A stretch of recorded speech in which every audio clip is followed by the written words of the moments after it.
What is going on, everybody? Good morning. Welcome back to another edition of the Rise and Rush podcast. Hit the like button if you haven't already. Subscribe to all the good stuff. Turn on post notifications. Share this out. Do all the good stuff.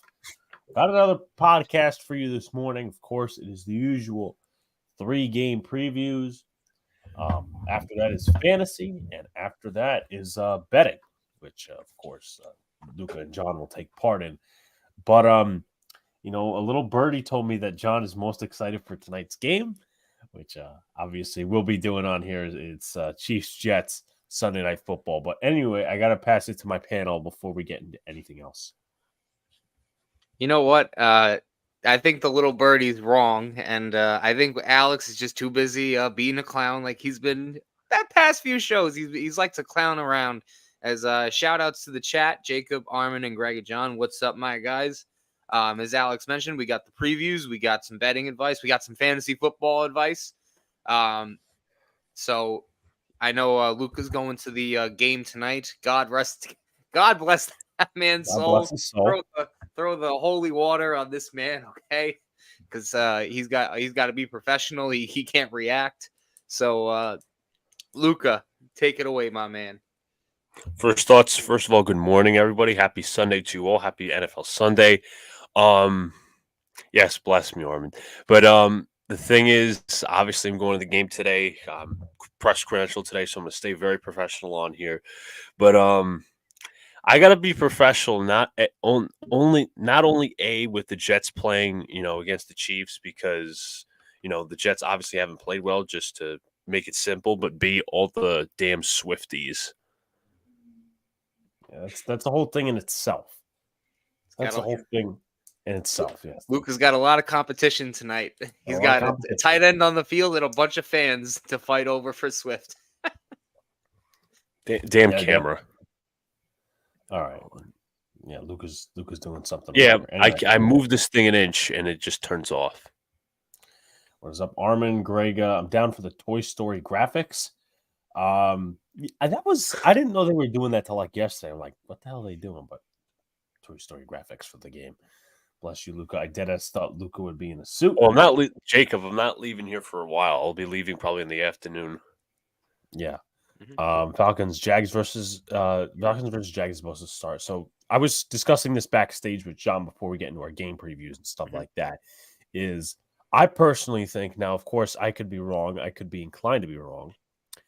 I think that's a stupid thing because John picked the Falcons. Me and Luca picked the Jags because, number one, the Falcons quarterback is inept.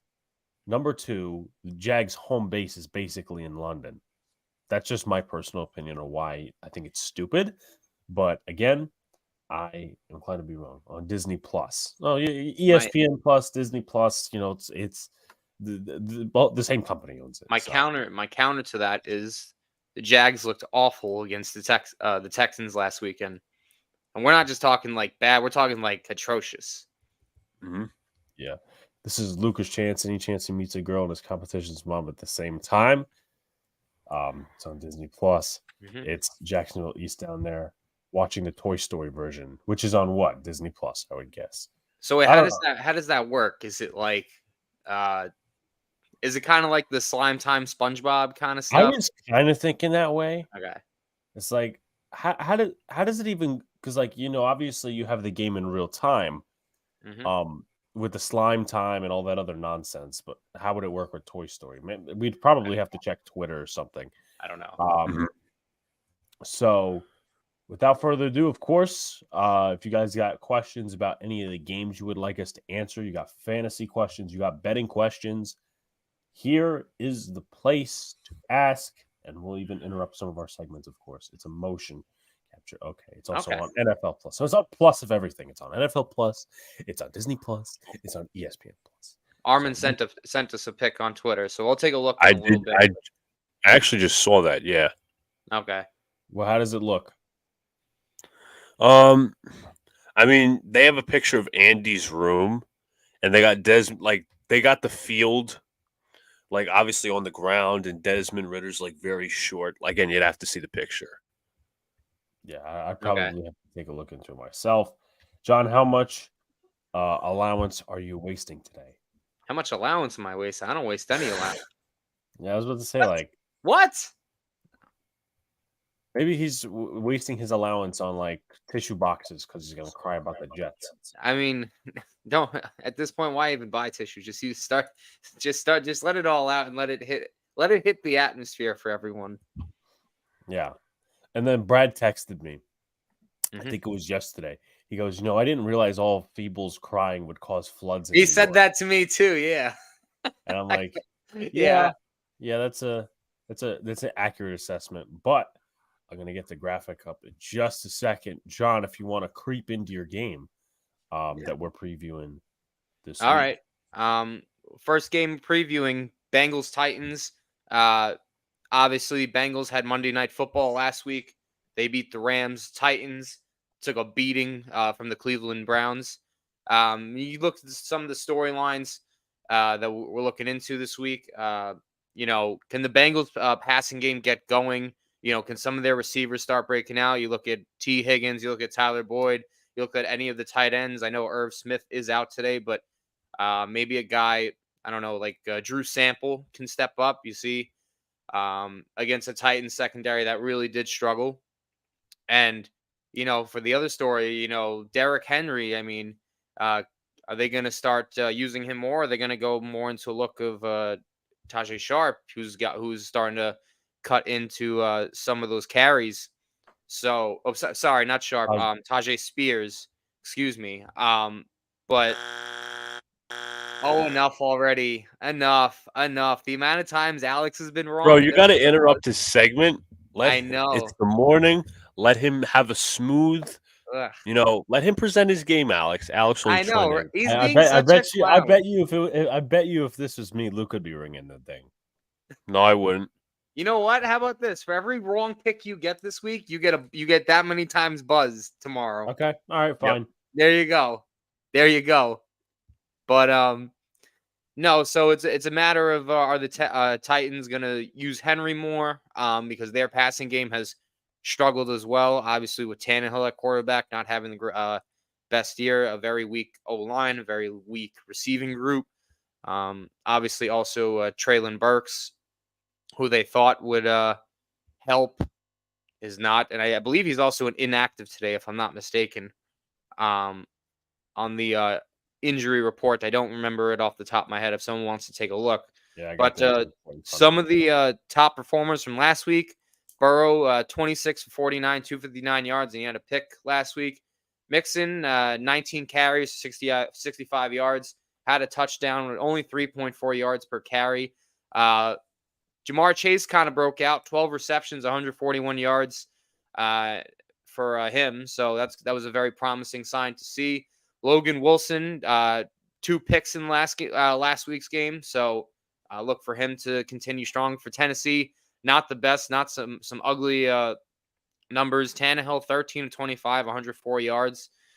Derrick Henry, 11 carries for 20 yards. That's correct. I'll say that again. 11 carries for 20 yards. 1.8 yards per carry.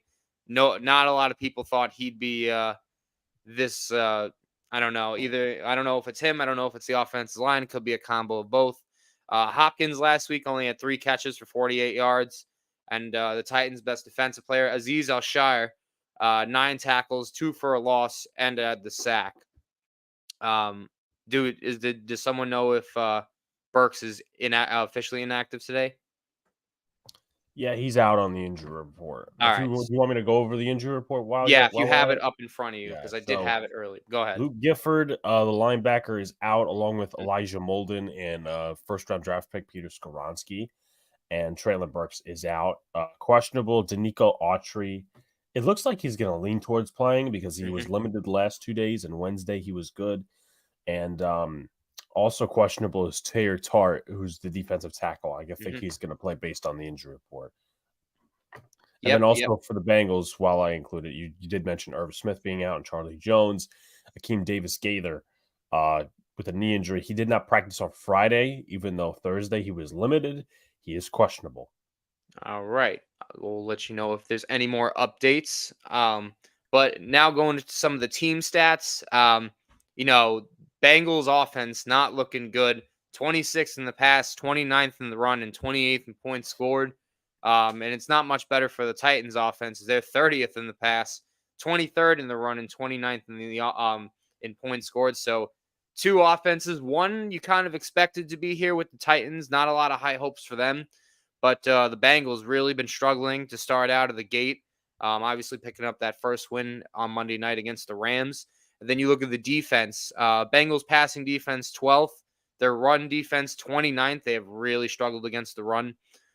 Points 14th, so they're middle of the pack. And then you look at the Titans defense 28th against the pass, 5th best against the run. So that's really good to see for that interior. And then points allowed is 15th. So again, right there with the Bengals, middle of the pack. Jacob, that's fine. I know you've already told us, but thank you for popping in anyway. Anywho, I'm looking at some of the top matchups in this game before we do the position battles. And, one of the things I wanted to take note of was this Bengals receiving core against a weak Titans secondary at this point. And it's not just it could be a combination of both of Burrow not being 100%. Obviously, he had the calf injury that really hampered him. But some of the receivers, there's some balls, whether it's Higgins or Boyd, that they just haven't been able to catch, and they should. And it's the offense, you could just tell, is out of sync. They're even, and it's funny because it's it's already September, or excuse me, it's the first day of October, and they're already throwing out mock drafts. And of course, I have to take a look at them. And they're already saying all the Bengals need a new pass catcher, whether it's a receiver or a tight end. And it's also funny because there was rumblings of T. Higgins. They haven't given him a contract extension, so you got to see if maybe that has something to do with it. If for his slow start, I don't know. I'm not behind those closed doors, so I couldn't tell you. But nevertheless, it has shown that this Cincinnati team is just been one of the worst. They literally have one of the worst passing attacks, and you wouldn't expect that. Going into Joe the Burrow's season, only completing 55% of his right? passes. Not that he's this super efficient guy. Obviously, we know him to be a superstar and stuff, but 55%, that's really low. No, especially for him. And when we looked into the season, Alex and Luca, I remember we said Burrow. With Burrow at quarterback, you have Higgins, Boyd, and Chase. We were really saying that, hey, that might be the best. That might be the best trio of wide receivers of any team. To start out, maybe not depth wise, but how many teams were you taking over those guys? Right. So there's that. And obviously also some other stuff for that. The Bengals offensive line has not done the best either. Burrow, I believe, was sacked a couple times last week. Cordell Volson, the left guard for them, has really struggled. I watched some of the Monday night game after. I watched some of the highlights, obviously, because we were on stream, so I didn't get to give my fullest attention to it. But PFF graded him. Does anyone want to take a guess of the grade? 30. Okay. 20. 20. Okay. It was, so I'm just gonna say this. It was the lowest grade of anyone, but his passing grade was a 0. He got a full 0. So Luca was the closest, but no one would have guessed 0. That's where we're at that left guard spot. And I get it. He was facing Aaron Donald last week, but today he's got some guys like Jeffrey Simmons and some other guys on that defensive line. So I think Harold Landry is playing. Landry too. They got him back. So you look and see like what's the issue there. I don't think for one, and one of the Bengals fan sided, they did a really good job of breaking down the film. But Aaron Donald last week against them had a sack, 7 pressures, and PFF grade gave him a grade of 91.9 for a pass rush grade. So, and it's not like everyone knows who Aaron Donald is, so they had to game plan for him. And you could just see, like, in some of the film that the first step of Olsen isn't really quick enough. You got him getting beat just like by older guys, and it's like it shouldn't be happening there. And he, there was a few times Volson overstepped on his rep and he whiffed on a few blocks. So again, just not promising to see from that offensive line. Maybe that's a big concern too, because if Burrow's getting hit and maybe he's just like starting to feel all the hits against him, maybe that's why he's not completing as many passes, because this offense is truly out of sync. Like we all thought this would be a top 5 offense in the league, at least, with all the talent they have on this roster and what they've been able to produce in the past. But to me, we look at I'm not gonna spoil the picks, but anyone that watched that Monday night show, we all expect the Bengals to, like, they should be the better team than the Titans. They should. Yeah. But right now they're not playing like it at all. And to me, this has to be a get right game for them. Like they can't be any, like they can't sink any lower. Right. So, especially with their positioning in the AFC, and right. The Ravens.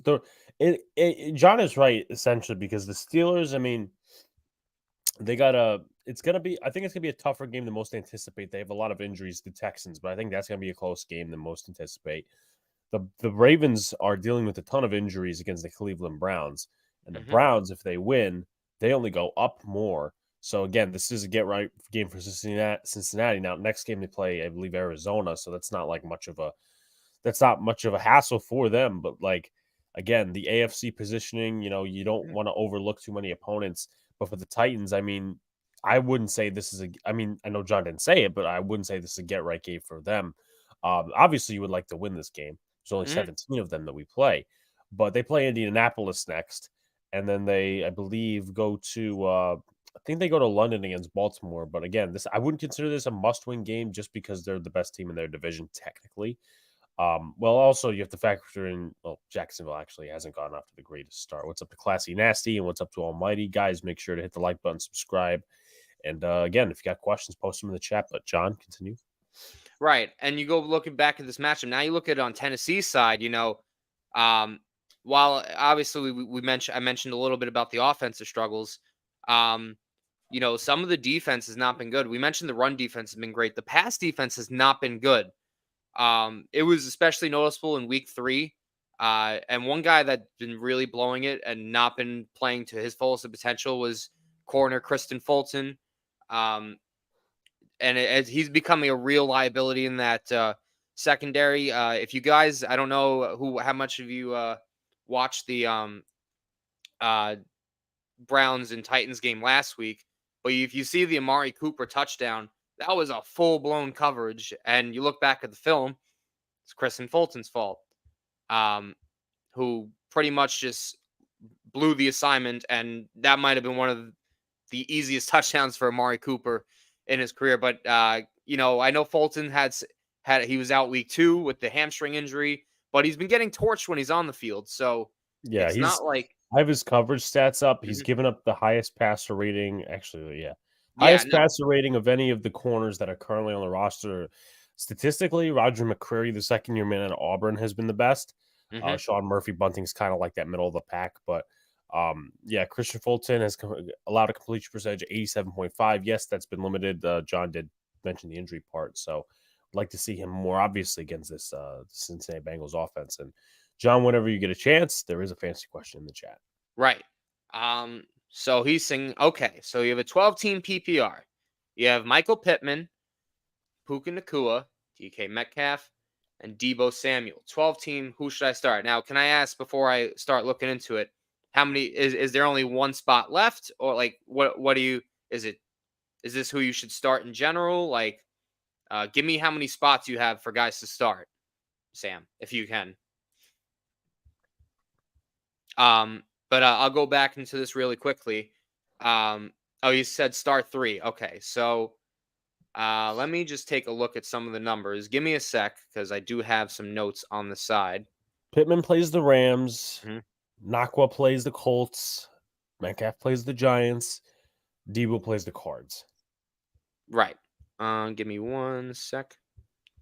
So right off the bat, right, and this is not like right off the bat, I'm starting Debo Samuel in that just because the Cardinals, their defense is nothing to write home about, and plus, I mean, they're gonna spread the ball around, but Debo's gonna get his touches, man. Like he should have a field day, for this in this offense. Then you look at the other two that you could start. Michael Pittman's a guy that I'm starting to really fall in love with. And actually, one of his teammates is one of the sleeper picks for which I'll mention later on. But Michael Pittman, you look at his I think he was targeted 11 times last week. So, and he's getting I believe Anthony Richardson is starting. Yes. So he's getting his starting quarterback back as well. Now, out of the other two guys that I would probably start, who do they play again? Puka plays They play the Colts. Colts and Metcalf plays the Giants. I have to say, that's a tough one actually. I would, and I'm starting Puka in my own league at flex this week, but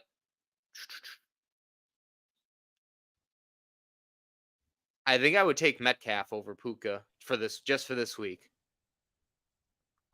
Just because I haven't been really sold on the Giants secondary so far. They allow too many drives, and there's just a lot of there should be a lot of volume for Metcalf, in my opinion. Not to say that if you start Puka, it's gonna like ruin that fantasy, because let me tell you, that's a hell of a receiving four guys you got. So, and I'm not trying to take a shot at Alex's team, but I just don't trust the Giants secondary that much right now. I was about to say, is Luca like eating or something? What happened? I was about to say Luca had his head down. Is like eating or something? No, I'm filling in some extra stats. Okay. Yeah, he's the stat guy. That's right. Stat guy. And let's go back to the Titans Bengals really quickly. But the other matchup I had was this Titans run game against the Bengals run game, just because the Bengals have they've struggled against the run. They really have. And Jeffrey, what's up, my man? Good to hear and see you in the chat. But if you take a look at the Titans, and this is why I say I really am so critical of more of this offensive line, because they really haven't been getting the push as they usually did when Derrick Henry was killing the league. But what they do this offseason, they acquired Andre Dillard and then gave him that 3-year, $29 million contract. Andre Dillard has already given up 6 sacks and 16 pressures in 3 games. That's horrible. 6 sacks? Yeah, he's already given up 6 sacks. It's disgustingly bad. I think the Titans have the 22nd ranked offensive line, which again, for a running team, you really can't have that. So you got to rework the line. Obviously, you had the suspension to right tackle Nicholas Petit-Frere, who I don't think he's back after this week. I think he's eligible for week 5, so that's hurt them as well, because he was the guy in the gambling scandal, right? Right. And also, as I mentioned in the injury report, Peter Skoronski is out again. Yes, I was just about to mention him. Skoronski obviously had a really good week 1, and they liked him a lot at guard. His Pro Football grade for week 1 was like an 88.1. But then he had the ruptured appendix. So another and it was like a non-football injury, but we mentioned earlier, he's not going to be in there today. And apparently it's also been reported that he's lost weight because of the illness. So hopefully Skoronski can get back, but he won't be helping this week. And like I said, Andre Dillard not good enough at left tackle. So I mentioned those stats. What he's on pace for this season. By the time the season ends, he's on pace to give up 34 sacks and 91 pressures. Now, I'm not saying that's going to happen, but not that he actually will, but that's like awful. That's awful. And you got your left guard, Dylan Radins. Maybe he's played some tackle in college. Maybe you could see him going over there. Maybe he'll stay at guard. Maybe when Skoronski comes back. But maybe you move Skoronski to tackle, just because he had that ability at Northwestern to play guard and tackle. But it's just such a mess on the offensive line. And then this is a Bengals unit that they have some good defensive linemen. Don't get me wrong. Like they should be, one of the better ones. Obviously, you got Hendrickson on that line, who I think is one of the best pass rushers in the game. You got Hubbard on the other side. Then you got up the middle, DJ Reader and BJ Hill. So again, I did also want to give you an update, as Armin said it in the chat. Jags get the first touchdown of the game, 30-yard pass to Christian Kirk. So Titans have given up third most sacks in the NFL. What happened? Titans have given up the third most sacks in the NFL. Yeah, I was just also about to say that their pass protection has been awful. The run game has not been good. So he really does wonder about this offensive line against the Cincinnati front, who, they did a good job against the Rams in stopping the run. But other than that, they, the first 2 weeks, they got torched on the ground. Obviously, when Nick Chubb was healthy, God, I still hope he's okay. But remember, he had 106 yards. Bengals gave up over 200 rushing yards that game. And then the week after against Baltimore, in which another loss for them, so they started 0-2, obviously, they gave up 178 yards on the ground again. And, it wasn't just like one guy killed them. Gus Edwards had over 60 yards. Hill had his touches. Lamar Jackson did his damage. So, again, you're finding, these holes within this Bengals run defense, and just not good. And you got to hope, if you can exploit this weak offensive line, that's why I'm saying it's the get right game for the Bengals. And Armin says, it's all right. You're allowed to make the mistake. We know it was ESPN. Calvin Ridley actually caught the touchdown. That's good for me in fantasy. Oh, you have him. Congratulations for that. I have him on one of my teams. After the John preview, can I show you guys a quick clip of what the Toy Story animations actually do? Yeah, I'm not a big fan of it. Yeah, well, as I said, after. Yeah, we're just going to quickly go through the position battles, some of the stat predictions, and the game predictions, even though we said the game prediction Monday night. But we're going to go over it. Yeah, I also have an update once we get to that of the scores, how we do. We add up the scores and that. Yeah. So position battles, quarterback. Obviously, I'm going with the Bengals here. They got the edge. I mean, I know Joe Burrow hasn't played good, but I'm not ready to say Ryan Tannehill's better. The running backs, Mixon hasn't been the greatest, but we just mentioned the numbers for Henry, and 3.2 yards per carry this season. Not going to get it done. No, not at all. And then maybe they do start going younger, and they'll get Spears more touches. He's starting to carry into that, but I'm going with Mixon. The wideouts, we mentioned the talent, and I'll even say the tight ends. Give the edge to the Bengals. Treylon Burks is out this game. DeAndre Hopkins was really their only good weapon. So that's a edge to the Bengals, and I'll also give the Bengals the offensive line edge. We mentioned some of the numbers for the Titans. Pretty inexcusable, if you ask me. And then, we start looking at the defense, right? Here's where I give the edge to the Titans. That defensive line and defensive front of the Titans, they can cause some havoc. Jeffrey Simmons might be one of the better tackles, in my opinion. Although he could play on the edge too, so they'll line him up in different spots. Mentioned Danico Autry, a really good player as well. So they're going to get after the quarterback. They're going to try and wreak havoc and stop the run game if they can. Then you look at the inside linebacker group. I got to give it to the Bengals. I thought Logan Wilson had an exceptional game Monday night. He had the 2 picks off Matt Stafford. And obviously, you've seen Jermaine Pratt had had a nice game as well. So good to see him having a solid season, or at least bouncing back, sort of. In terms of the outside linebackers, I do like Tennessee's group here. We mentioned Harold Landry coming back. Arden Key is another guy.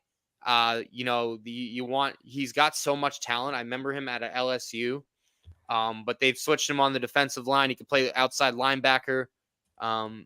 I think they will get. I think the Titans' defensive front will create some havoc today against the Bengals' offensive line. I'm not completely sold on them. You look at the secondary. I got to give it to the Bengals just because the Titans have really struggled in coverage, and the Bengals, they still got some. I know they have struggled a little bit here and there, but they've been trying to hold up. Obviously, they usually they play nickel a lot, so you're going to see Mike Hilton, and you're going to see Nick Scott at safety. You got Cam Taylor-Britt. You got Awuzie at corner, so you're going to see some guys getting their reps there. So I give the Bengals the secondary edge over a struggling Titans. I know Kevin Byard's still there. Sean Murphy-Bunting, they have at corner, obviously coming from Tampa Bay. They got Amani Hooker as the other safety. And then for the special teams, I went with the Bengals. I actually went with the Titans. Just because Nick Folk has done a solid job of being the place kicker. Not much in the return game for them. It hasn't been yet. But their punter, oh my God, I'm afraid I gotta look it up. Ryan Stonehouse has been really solid. I think he's averaging over like 50 yards a punt. I think it's like 52. But before we do that, before we get into the next game, we got to do the stat predictions. Alex, if you want to tell us the leaderboards for that. Okay, so a little bit of surprise, but everybody is tied at 9.5. Oh, it was a 3-way tie. Everybody's tied at 9.5.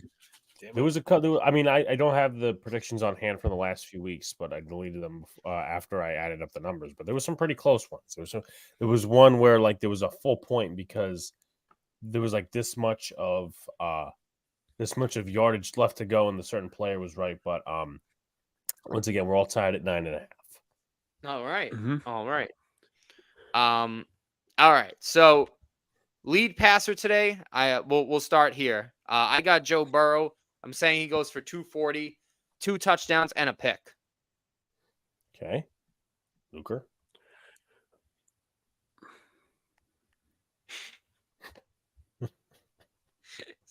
Did somebody call me? Luca, go ahead. Thank you. So my lead passer, I got Joe Burrow as well. I'm going to go for 235. I think he's still trying to recuperate from his injury. 235 yards and a touchdown. This Tennessee defense, I think, is still like one of the best to really coach well. But I'll say my prediction in a bit, but Joe Burrow, I think, will struggle a bit, but I think he'll eventually get going maybe in like the second half. I got Joe Burrow at 250 yards and a touchdown. Mm-hmm. Next up, leading rusher. I got Joe Mixon, but I'm only capping him at 50 yards today. So you think it's more of a passing attack? Yep. Well, essentially it would be with this Titan secondary. Mm-hmm. Okay. So Joe Mixon, I got 75 rushing yards and a touchdown.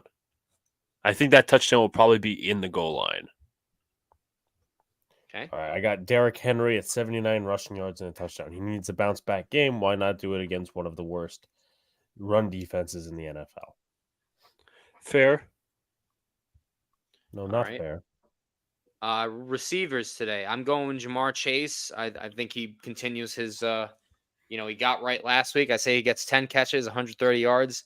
I'll give him a touchdown and hopefully giving me a lot of fantasy points today. Okay, my leading receiver, I'm actually going to go against the grain of you guys. T. Higgins, 6 receptions, 75 yards, and a touchdown. Mm-hmm. I got Mr. Jamar Chase at 7 catches, 97 yards, and a tutty. All right. Lead tackler today, I'm going with safety, Amani Hooker from the Titans. I got him at 12 tackles. I have from the Cincinnati Bengals, Jermaine Pratt with 10 tackles.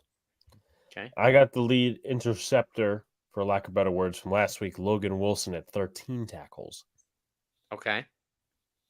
And the lead sack guy for today, I got Trey Hendrickson at 1.5 sacks today. I have outside linebacker Harold Landry grabbing a sack. Let's see who I have. Just 1 second. I have Sam Hubbard on the other side with the sack. Okay. And final score predictions, I'll go mine. I got Cincinnati in this game, going 22-19.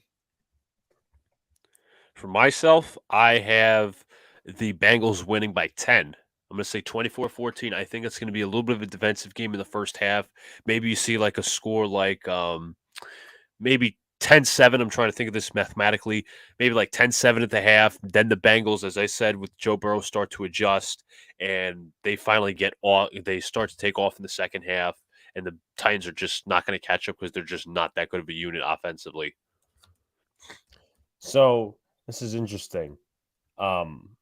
I think this is funny too. Before we get to my prediction, someone said if Desmond Ridder is benched, will they take him out of the game with a claw in the Toy Story thing? That's actually funny. But I got Cincinnati taking this one 27-17. I think it has to be a get-right game for the Bengals, and I think it will be. So, Luca, if you want to pull up what Toy Story Land looks like, as I said, I'm not the biggest fan of it. Maybe it's just me being me, but as I said, I'm not truly bought in.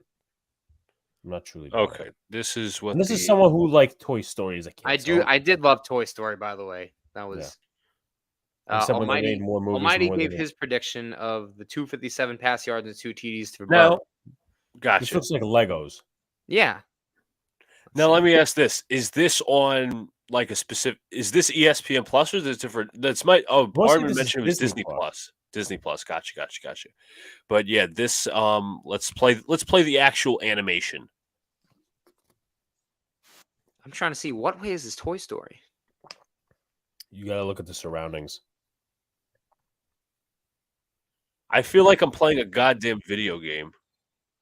Yeah, like if you look around, John, it looks like Andy's room. You can't see it right now. I see that. You see the bunk bed right here. Yep, I see it. Yep, it is. I think you also see Rex. Yeah, you do. All right, that is a little cool, but.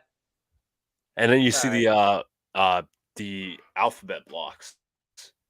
All right, that at least they're getting the details right. Because if you're gonna put Toy Story, you better get the correct details, man. You need the right.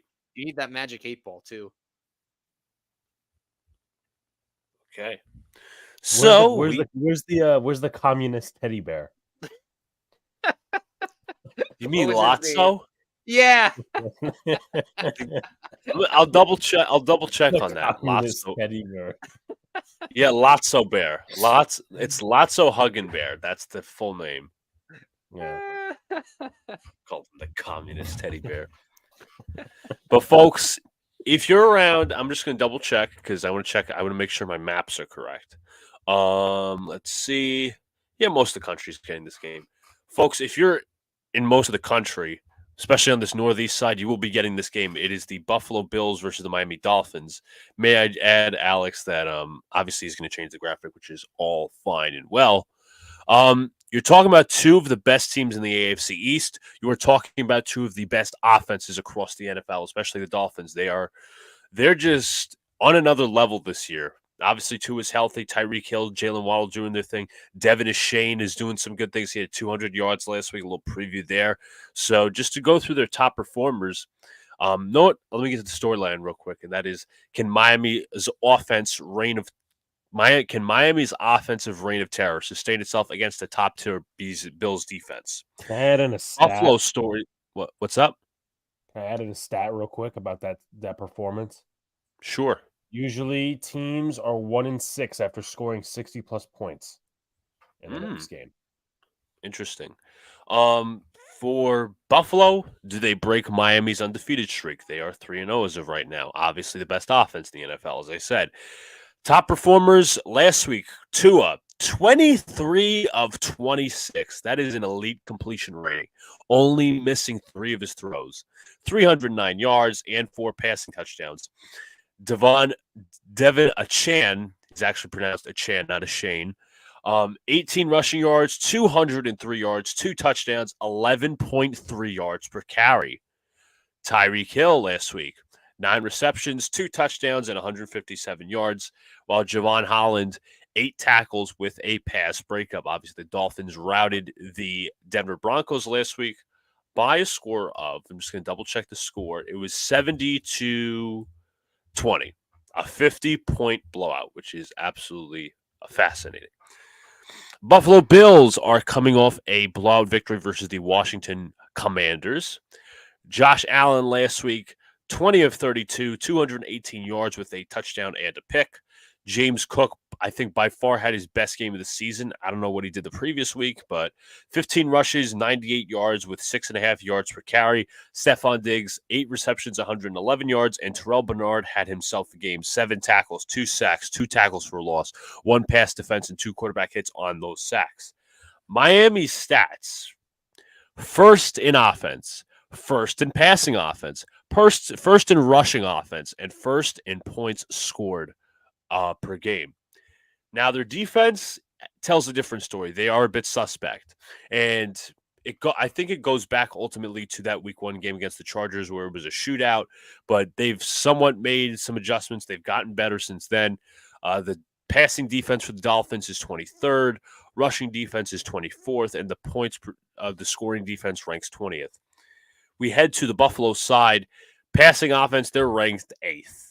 Rushing offense, they're ranked 7th, and scoring offense, they're ranked 2nd.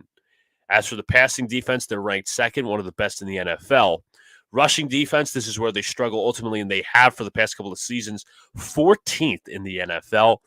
And their scoring defense ranks 2nd. They're also the league leader, should I say, in takeaways. So that's going to be a key as well. Some top matchups I'm looking forward to. You got Stephon Diggs versus Xavier Howard. Stephon Diggs still looks like one of the best receivers in the NFL. Tyreek Hill went nuts. He went nuts last week with 157 yards. He's going to be going against Tre'Davious White. Leonard Floyd against Austin Jackson. More of the pass rush thing when it comes to the Buffalo Bills. Obviously, one of the best fronts in the NFL. Obviously, against a very average offensive line of the Miami Dolphins. He'll be going up against Austin Jackson, Mitch Morse, and Christian Wilkins. I'm looking forward to that in terms of how Morse blocks him in the run game because he's a better run defender, meaning Christian Wilkins. And Terrell Bernard, who's been I'd say he's been the main linebacker coming out of the backfield, or at least trying to cover the tight ends and running backs. From what I saw in the one game against the Jets, I don't know if that's changed. He'll be going up against Raheem Mostert and Devin Shane. And I think, obviously, I'll get to that. The biggest challenge for the Buffalo Bills is the linebacker play and how they'll play against the run game. Because, as I mentioned, best rushing offense, and Devin Achan had 200 yards last week. Moving to the position battles, then I'm going to get into some of my keys, which I was just writing down while John was doing his thing. That's what I was doing. Positional battles, elite quarterback play from both teams. I'm going to give the edge to Josh Allen here, although Tua is less turnover prone to Josh Allen. Running backs, I'm going Miami all the way. They have Devin Chan and they have Raheem Mostert. Jeff Wilson, I think, is coming back healthy sometime, if he's not back already. Wide receivers, Jalen Waddle's expected to be healthy for this game, and so is Tyreek Hill, obviously. Going up against Stephon Diggs and Gabe Davis, I'm taking Miami all the way. Tight ends, you got Buffalo in this one. You have Dawson Knox and the young kid Dalton Kincaid versus Durham Smythe of the Miami Dolphins. The offensive line, I went through the pairs and the healthy pairs. I'm going with Buffalo on this one by a smidge. Defensive line, I'm going Buffalo as well, one of the stronger units. Greg Rousseau, Ed Oliver, Leonard Floyd. Those are the guys that make up the unit. AJ Epineza as well. For the inside linebackers, I'm going Miami. Outside linebackers, I'm going Miami as well. They obviously got Bradley Chubb on the edge because they run the 3-4. Safeties, secondary, cornerbacks, whatever you want to say, I'm taking Buffalo as well. They obviously got Tre'Davious White. They also have Micah Hyde and Jordan Poyer. I think Poyer might be hurt, actually. I could be wrong. He is. One in front of me. Right. Hurt. I remember the report. Yep. Damar Hamlin will play his first game since the incident last year. Let's see. Special teams in taking Buffalo. They have Tyler Bass. They have Deontay Hardy. And they also have Sam Martin as a punter. But my keys to the game, I have 2 for each team. So Miami needs to get a quick start on first down. Raheem Mostert has averaged 6.1 yards per carry on first down this season, 4th best in the NFL. The Bills on first down have allowed at least 8 yards per carry, which ranks last in the NFL. Dolphins have gained at least 5 yards on 50% of first downs. The Bills have allowed at least 5 yards on first downs this season. That's probably one of the, I think that's like 3rd worst in the NFL, I believe, from what I looked up. But Tua has been a lead on first downs this season. 75% completion rating, 4 touchdowns, an interception, 10.6 yards per attempt, and 129.7 passer rating. Number 2, key to the game, this is the Buffalo Bills. The Dolphins, as I've just mentioned, they rank currently, they are 24th in run defense. Mm-hmm. And I think the Bills their run game has gotten better. I obviously mentioned the rise of James Cook. He obviously got Josh Allen out of the backfield as well. So that's a kind of a dual threat in there. The Bills have run successful plays on 50% of rushing attempts this season, 2nd best in the NFL. Meanwhile, the Dolphins have allowed successful plays on 56% of rush attempts, worst in the NFL. Miami Dolphins, Miami's defense ranks 26th in opponent yards per carry, 4.6.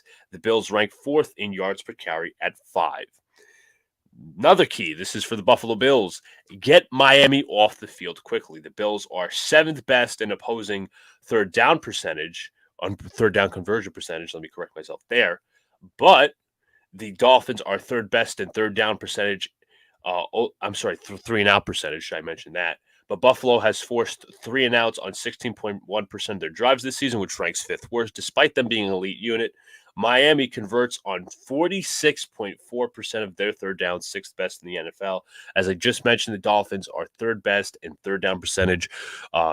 Not third down percent, 3-and-out percentage, 13.9%. But also, again, the key that goes along with this, force the two downs that are most critical, first down, third down. Obviously, you want the Bills, if you're a Bills fan, you want the Bills defense to set the tone on first down. Get them in 2nd and long. And also get them in 3rd and long. Because I obviously mentioned the completion percentage, the conversion percentage, whatever you want to say. But get Miami off the field quickly because they're a high-flying offense. You don't want the defense on the field too long. Number 4 is force Josh Allen in turnovers. Now, he's played better in recent weeks, last 2 weeks, aside from the Jet game. Miami ranks tied for 5th in turnover differential +2, 5th in takeaways with 5.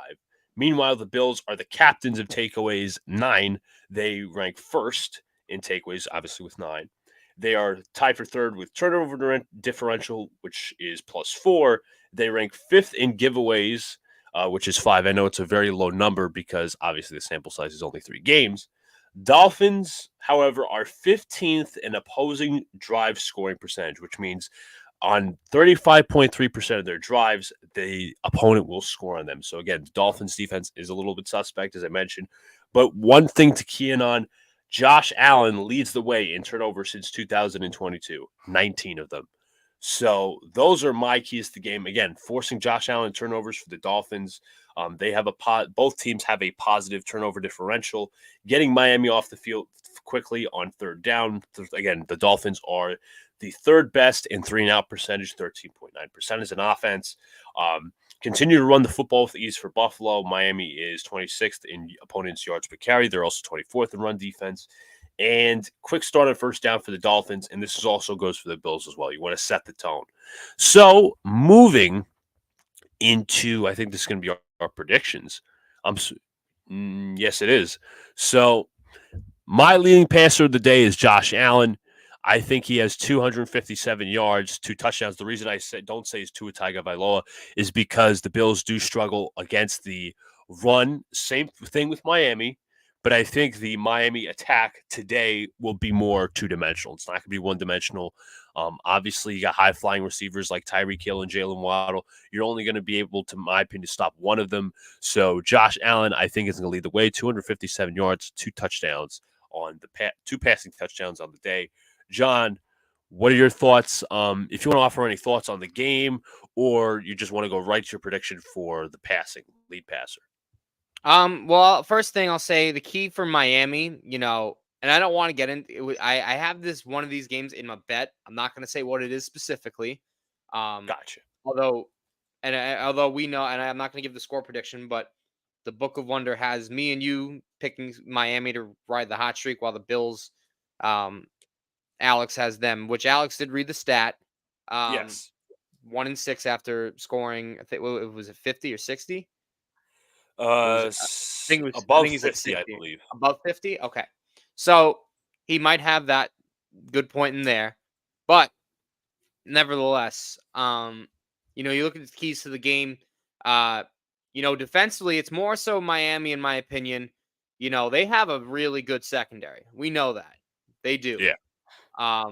But can that front seven contain the run game? Josh Allen is a mobile quarterback. You got to remember, he's not just with his arm. He's going to beat you with his legs too. Obviously, we mentioned James Cook having a really solid start to the year. I've been very impressed with him. But it's something you haven't really seen in this Bills offense before. They were very one-dimensional. Now they're two-dimensional. They can beat you on the run, and they're showing that. And I get it. The Dolphins, like I said, Allen's a mobile guy. You look at some of their past matchups, Herbert's not a guy that's gonna beat you more with his legs. He's gonna beat you more with his arm. Last week, I know Russell Wilson used to be more athletic, but he's turning into more of a he can still move around, but he'd rather be in the pocket now that he's on the older side of things. And Mac Jones is not a guy where he's really mobile. Like, this is their first test of, like, can they contain Josh Allen?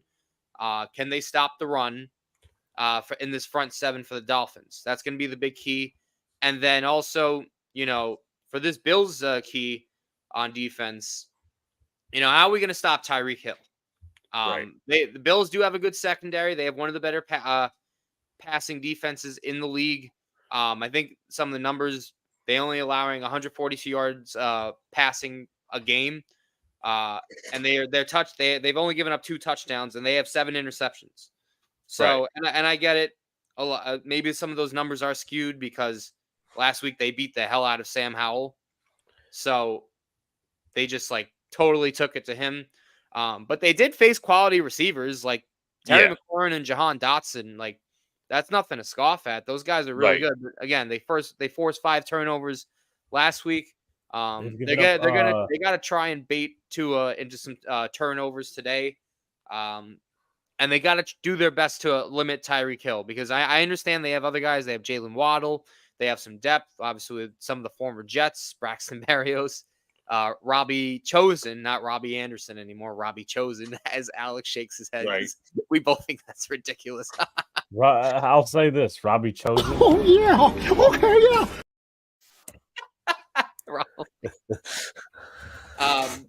But nevertheless, it is just mind-boggling. Tyreek Hill just gets open so easily, and they create all these routes for him where he'll run all over the field, and they'll fake short routes and just have him go on. And he's literally a track star out there. Like, that's what he is. He used to be a return man, and he's just the most dangerous receiver in the game right now. It's kind of crazy some of the number he put up. I mean, and look, they destroyed Denver. Okay, they absolutely, like, that was embarrassing. You saw Sean Payton say, like, he was embarrassed that he put that team out there. Yeah, he should be embarrassed. Why not? But did you want to go into the stat predictions now? Is it Alex? If you have any opening thoughts on this game, and then we'll move into stat predictions. Well, I think it's going to be one of the best games of the day. Obviously, I mentioned that stat. Not many teams win after a 60-plus point performance. So this is the Buffalo Bills, and obviously this is going to be a fight for. Honestly, I might say the second or third best team in the AFC, because you got the Chiefs at number one.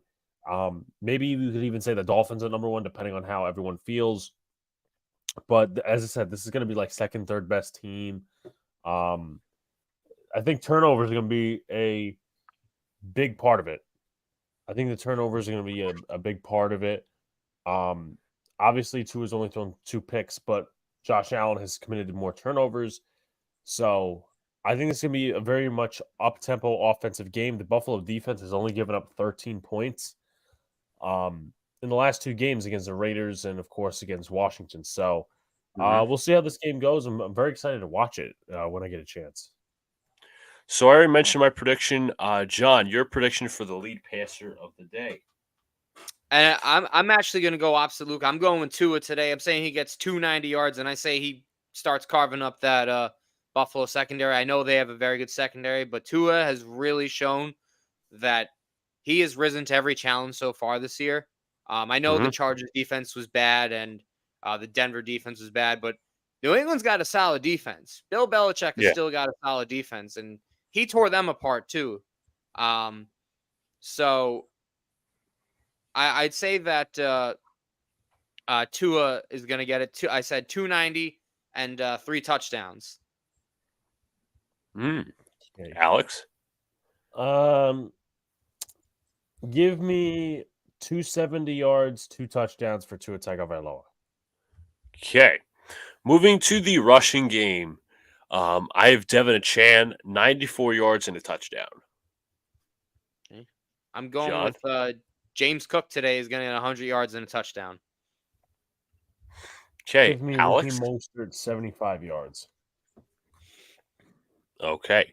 Leading receiver. So I have Stephon Diggs, 9 receptions, 145 yards, and a touchdown.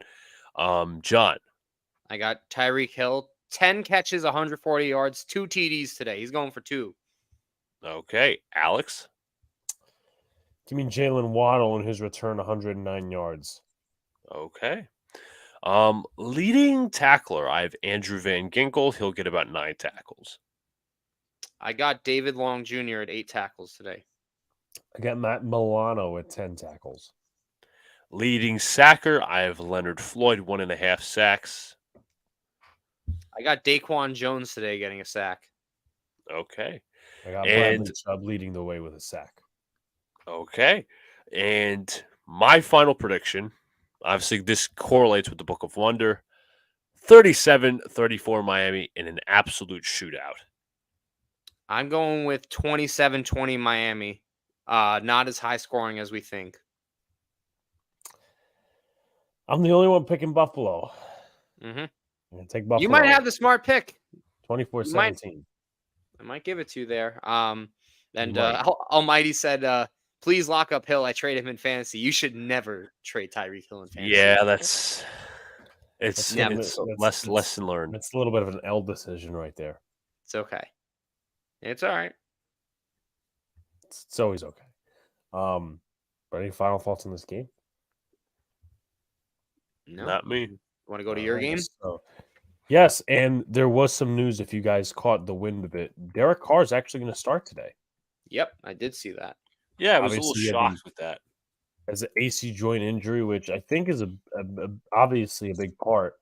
Knowing that, obviously, he's a starting quarterback and whatnot, I'm just going to try to find a graphic to put on the screen. So my apologies. Traded Hill to the person who I'm going against this week. You dealt yourself a loss there. Yeah, sorry, Almighty. I do Sorry, like bro, you, man, but you might lose. not one of your better decisions. Yeah, not one of the smarter ones. Let's see. Okay, here we go. Okay, so we got Saints and we got the Bucks. So to go into this game, there's two storylines I'm really taking. It was supposed to be Jameis Winston in his revenge game, but it's not. Derek Carr is going to make his start. How healthy is he going to look? And if you look at the Bucks injury report, it's concerning. It really is. Jamel Dean is out. Vita Vea did not practice most of this week. Devin White and Carlton Davis are also questionable. So those are big pieces for the defense, which has been on par this season. I mean, they only gave up 25 against the Eagles. The first two games they won, which was against the Vikings and forgetting the second opponent they faced. But nonetheless, so as I mentioned, Jamel Dean survived, also the first round pick, and Kalijah Cansey is not playing. So I think Carlton Davis will play, but he was limited on Friday. Vita Vea was limited on Friday, but he didn't practice Wednesday and Thursday. And then Devin White is also questionable, as mentioned. In addition to Derek Carr being questionable, which he's going to play, Paulson Adebo, the defensive back from Stanford, and Cesar Ruiz, they are both out. So that's one offensive lineman once again missing for the New Orleans Saints. I'm going to pull up their depth chart so we can actually take a look and see who's slotted in to start for Mr. Ruiz. And it is probably going to be Salvaderi or Andres Pete. Once again, I'll take a look at Twitter, see how they're matching it up. But of course, you don't want to have an offensive lineman go down. Top performers, both these teams lost last week. Obviously, Derek Carr went out, and that kind of sunk the ship for Saints in Green Bay. The Bucks, well, they lost their first game on Monday Night Football against the Philadelphia Eagles. So not many top performers. You had Mike Evans, 5 catches, 60 yards. Levante David had a sack and 13 tackles. And they did pick off Jalen Hurts twice, though. D. Delaney and Devin White had an interception each. As for the Saints, Jameis Winston had 10, 16, 106 yards. Chris Olave still had a very good game, 8 receptions, 104 yards. Pete Werner had 11 tackles, and their only sacker was Alontae Taylor. Now you look at the Bucs stats. They are 19th in terms of passing offense, 26th in rushing, and 19th in points. Defensively, passing-wise, not very good, 24th. Their secondary has struggled in and out with injuries. 12th against the run, and you will definitely see some sort of a difference today if Vita Vea is not able to go as long, and Devin White too. I mean, Levante David still heads up the middle of that defense, but it's just not going to feel the same. And then 9th in points defense. So the Saints on offense, a lot of people think the numbers are skewed, and a lot of people think that their offense is this big, high-powered offense just because of Chris Olave. Well, they don't really rank well in a lot of categories. The middle of the pack, 15th in passing, 21st in rushing, and 25th in points. Defensively is where it's at. New Orleans has had a great defense for a lot of years now. 8th in passing, 10th in rushing, and 6th in points. Now, I'm going to take a look at position battles before we get into top matchups. As far as the quarterback goes, now that Derek Carr is playing, I'm going to go ahead and say New Orleans. Now, for the running back room, obviously, I'm not going to say that Alvin Kamara is active because he's not. So I'm going to actually go Tampa Bay here. I think they have a better backfield. Kendre Miller really hasn't gotten the start, and Tony Jones Jr., well, he's a depth piece.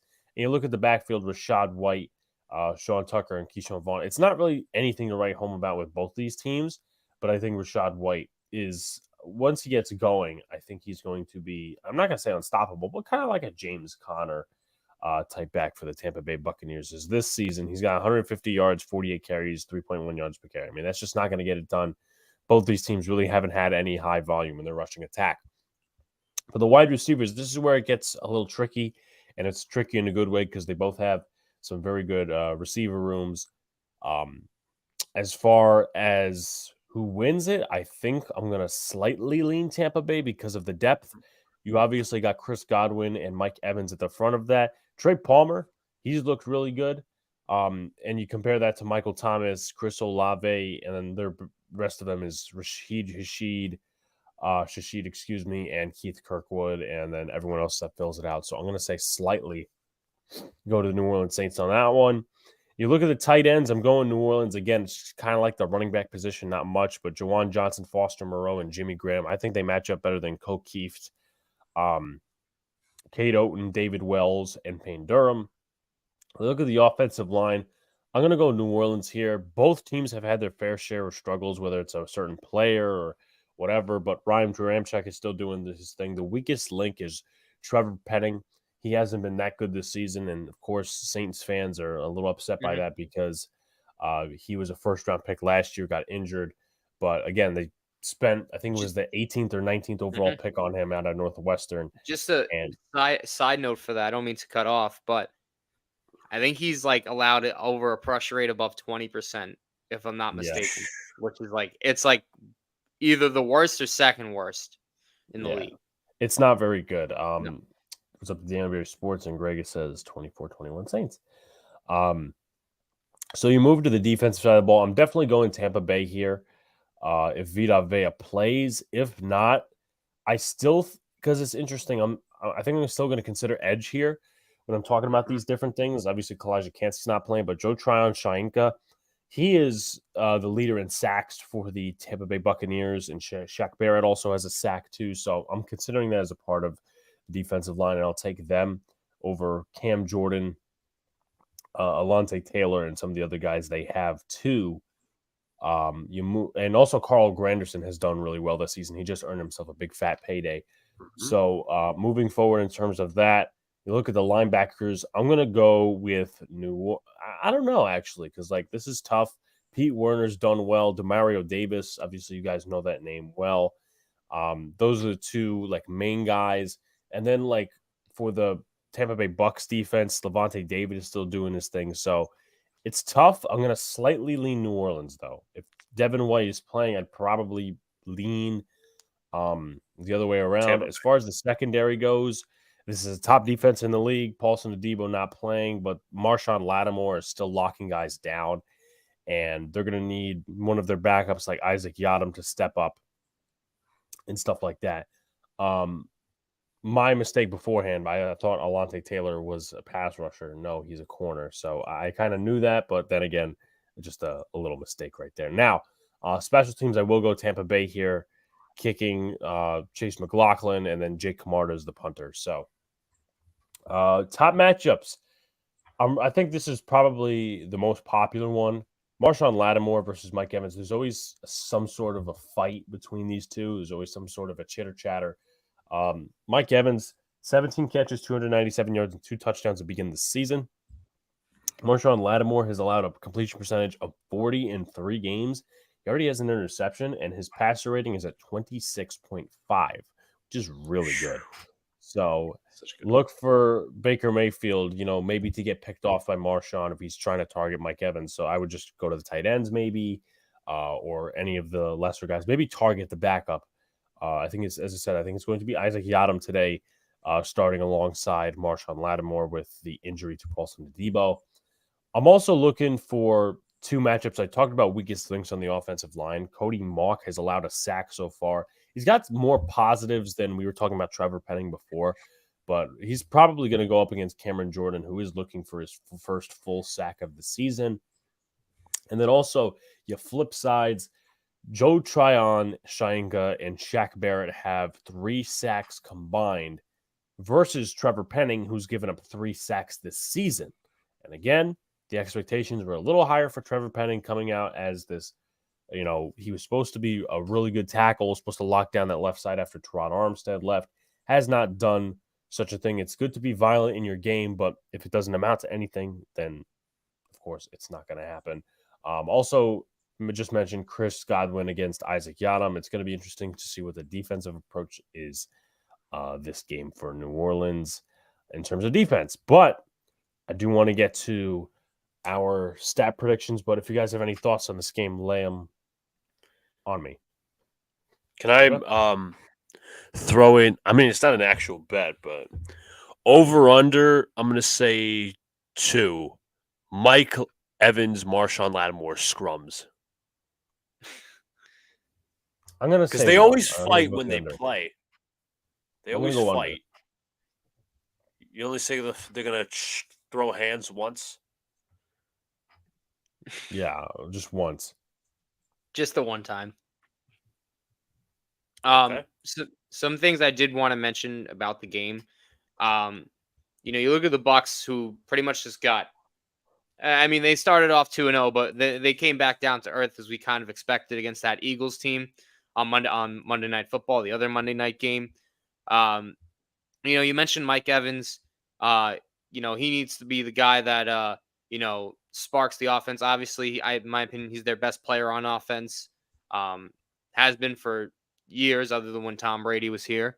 But and Mayfield really did struggle against the Eagles.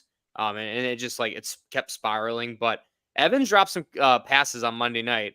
He had a wide open touchdown, which that can't happen in today's game. Obviously, you mentioned Marshawn Lattimore. You mentioned obviously not only the fighting, but those coverage statistics are incredible.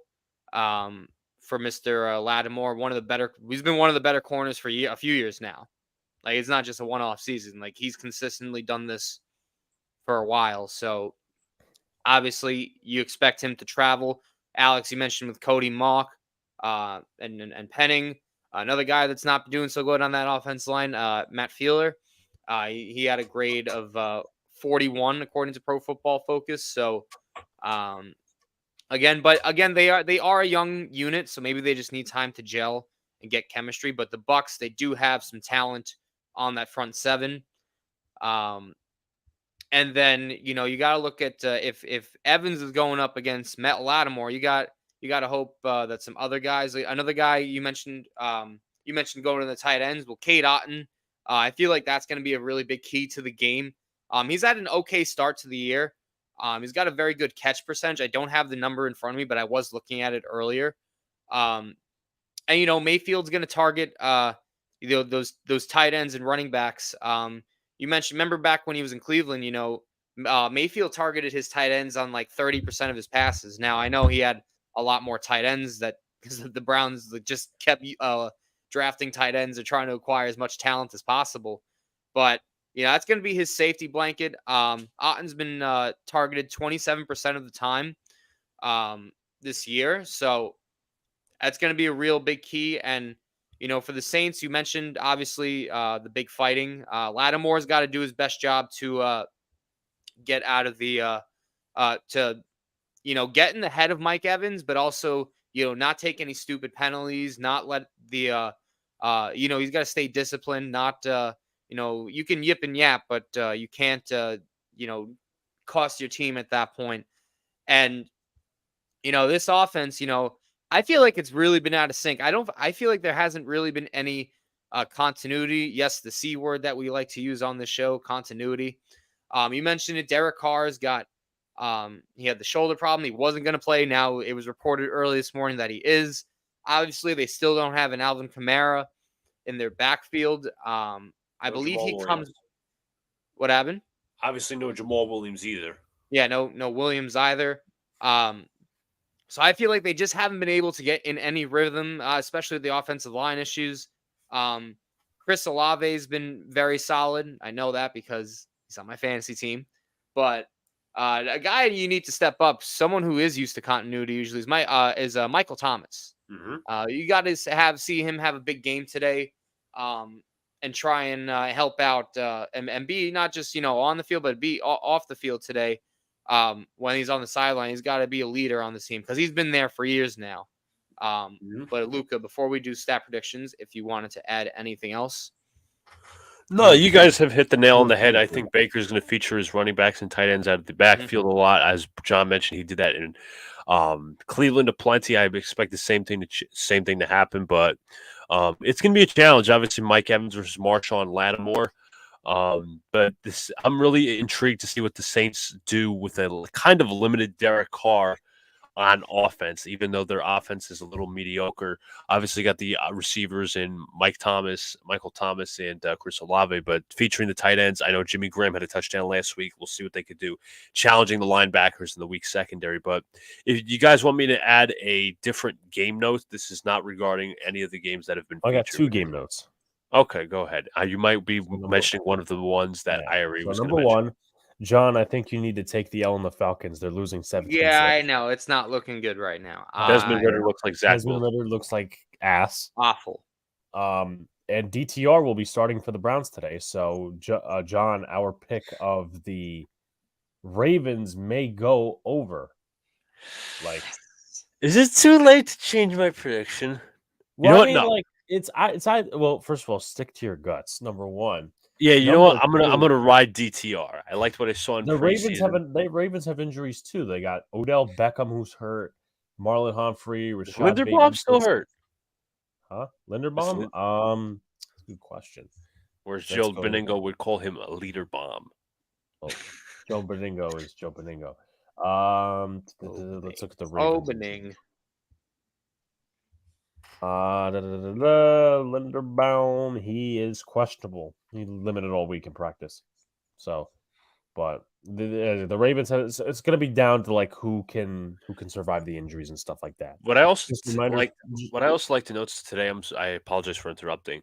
How about Aiden O'Connell and DTR starting in the same day? Yes, I know. Our friend Disgruntled wanted that because he's like, we don't want Brian Hoyer. Yeah, he was. It was like last week. I think he was cheering for that. They're starting Najee Harris or Breece Hall. Ooh, very good question. I would.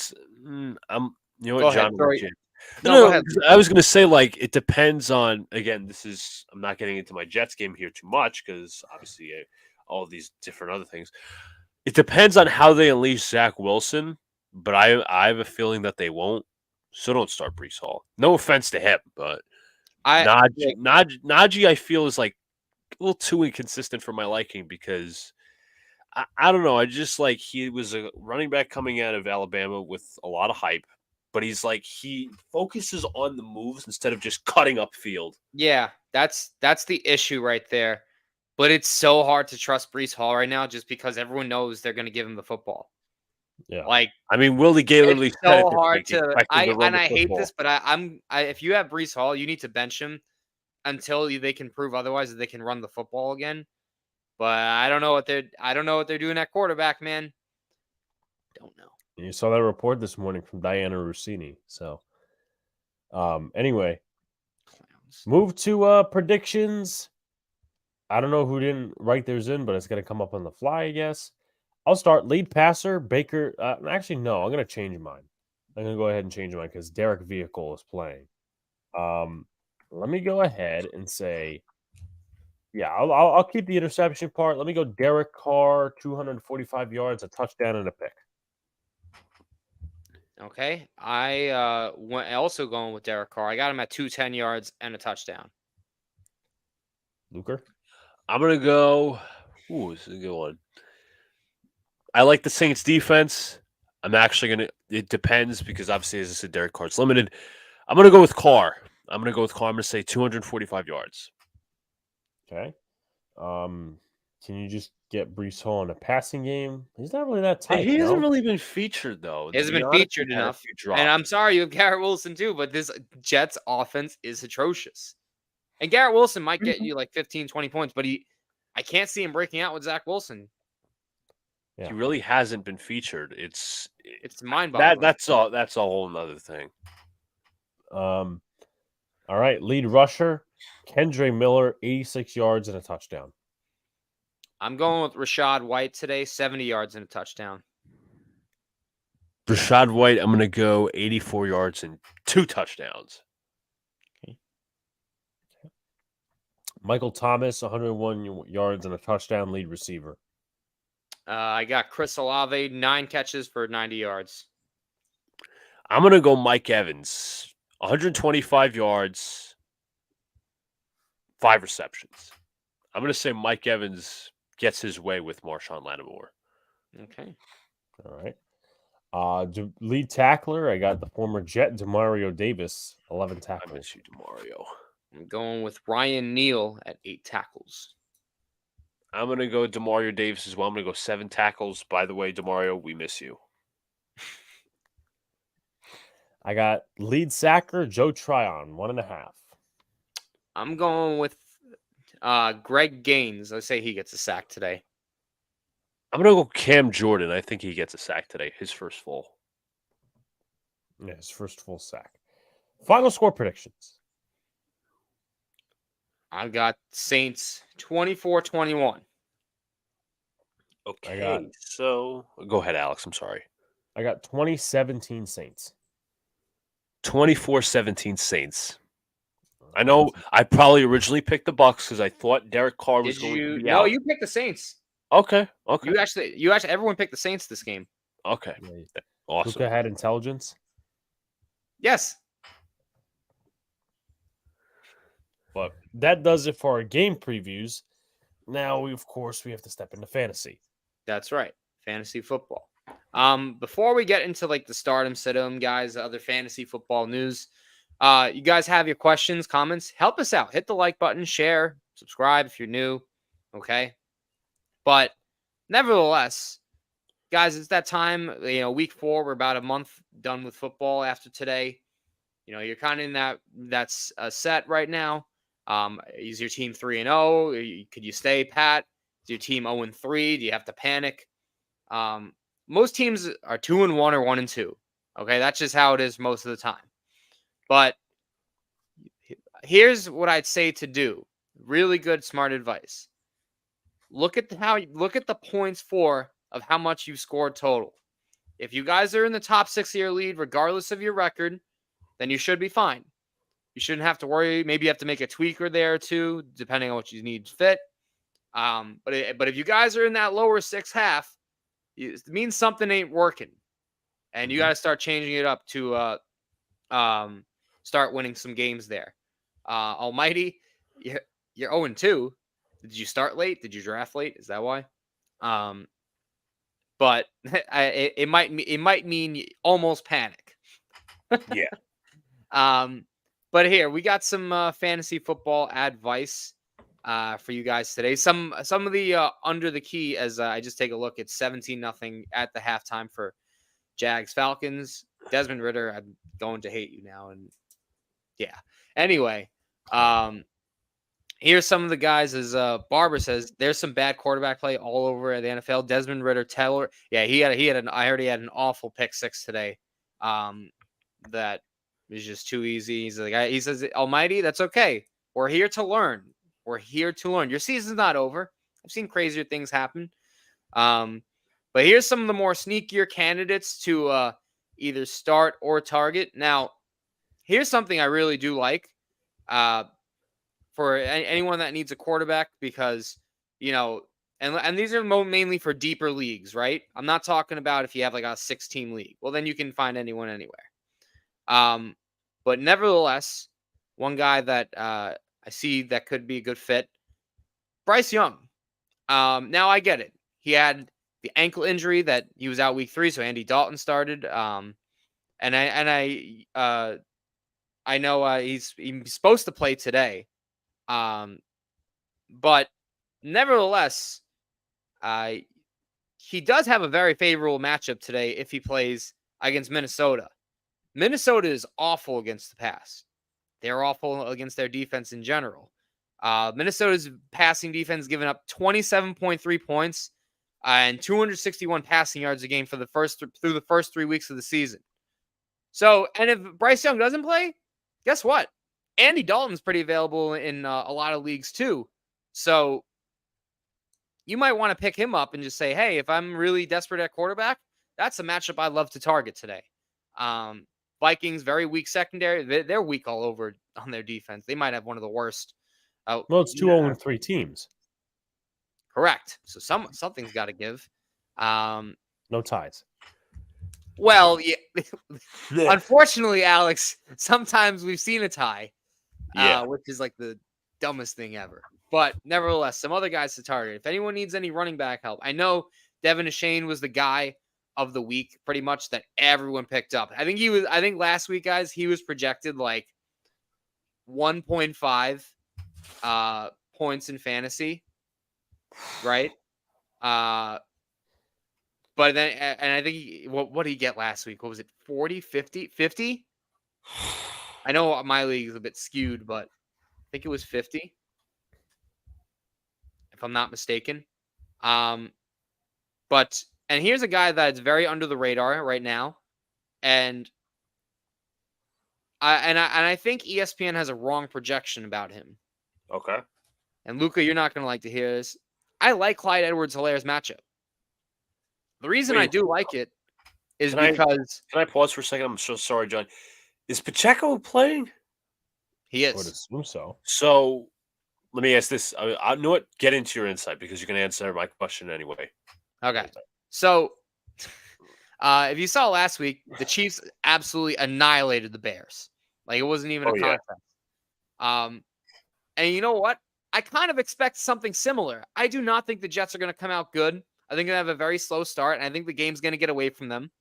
And the game flow, it actually helped Edwards-Helaire. He had 55 yards on 15 carries, and he got a touchdown last week. So the volume and production are pretty encouraging from last week. So if you get a game script like that again, I know he's not the most consistent guy, but he did hit last week.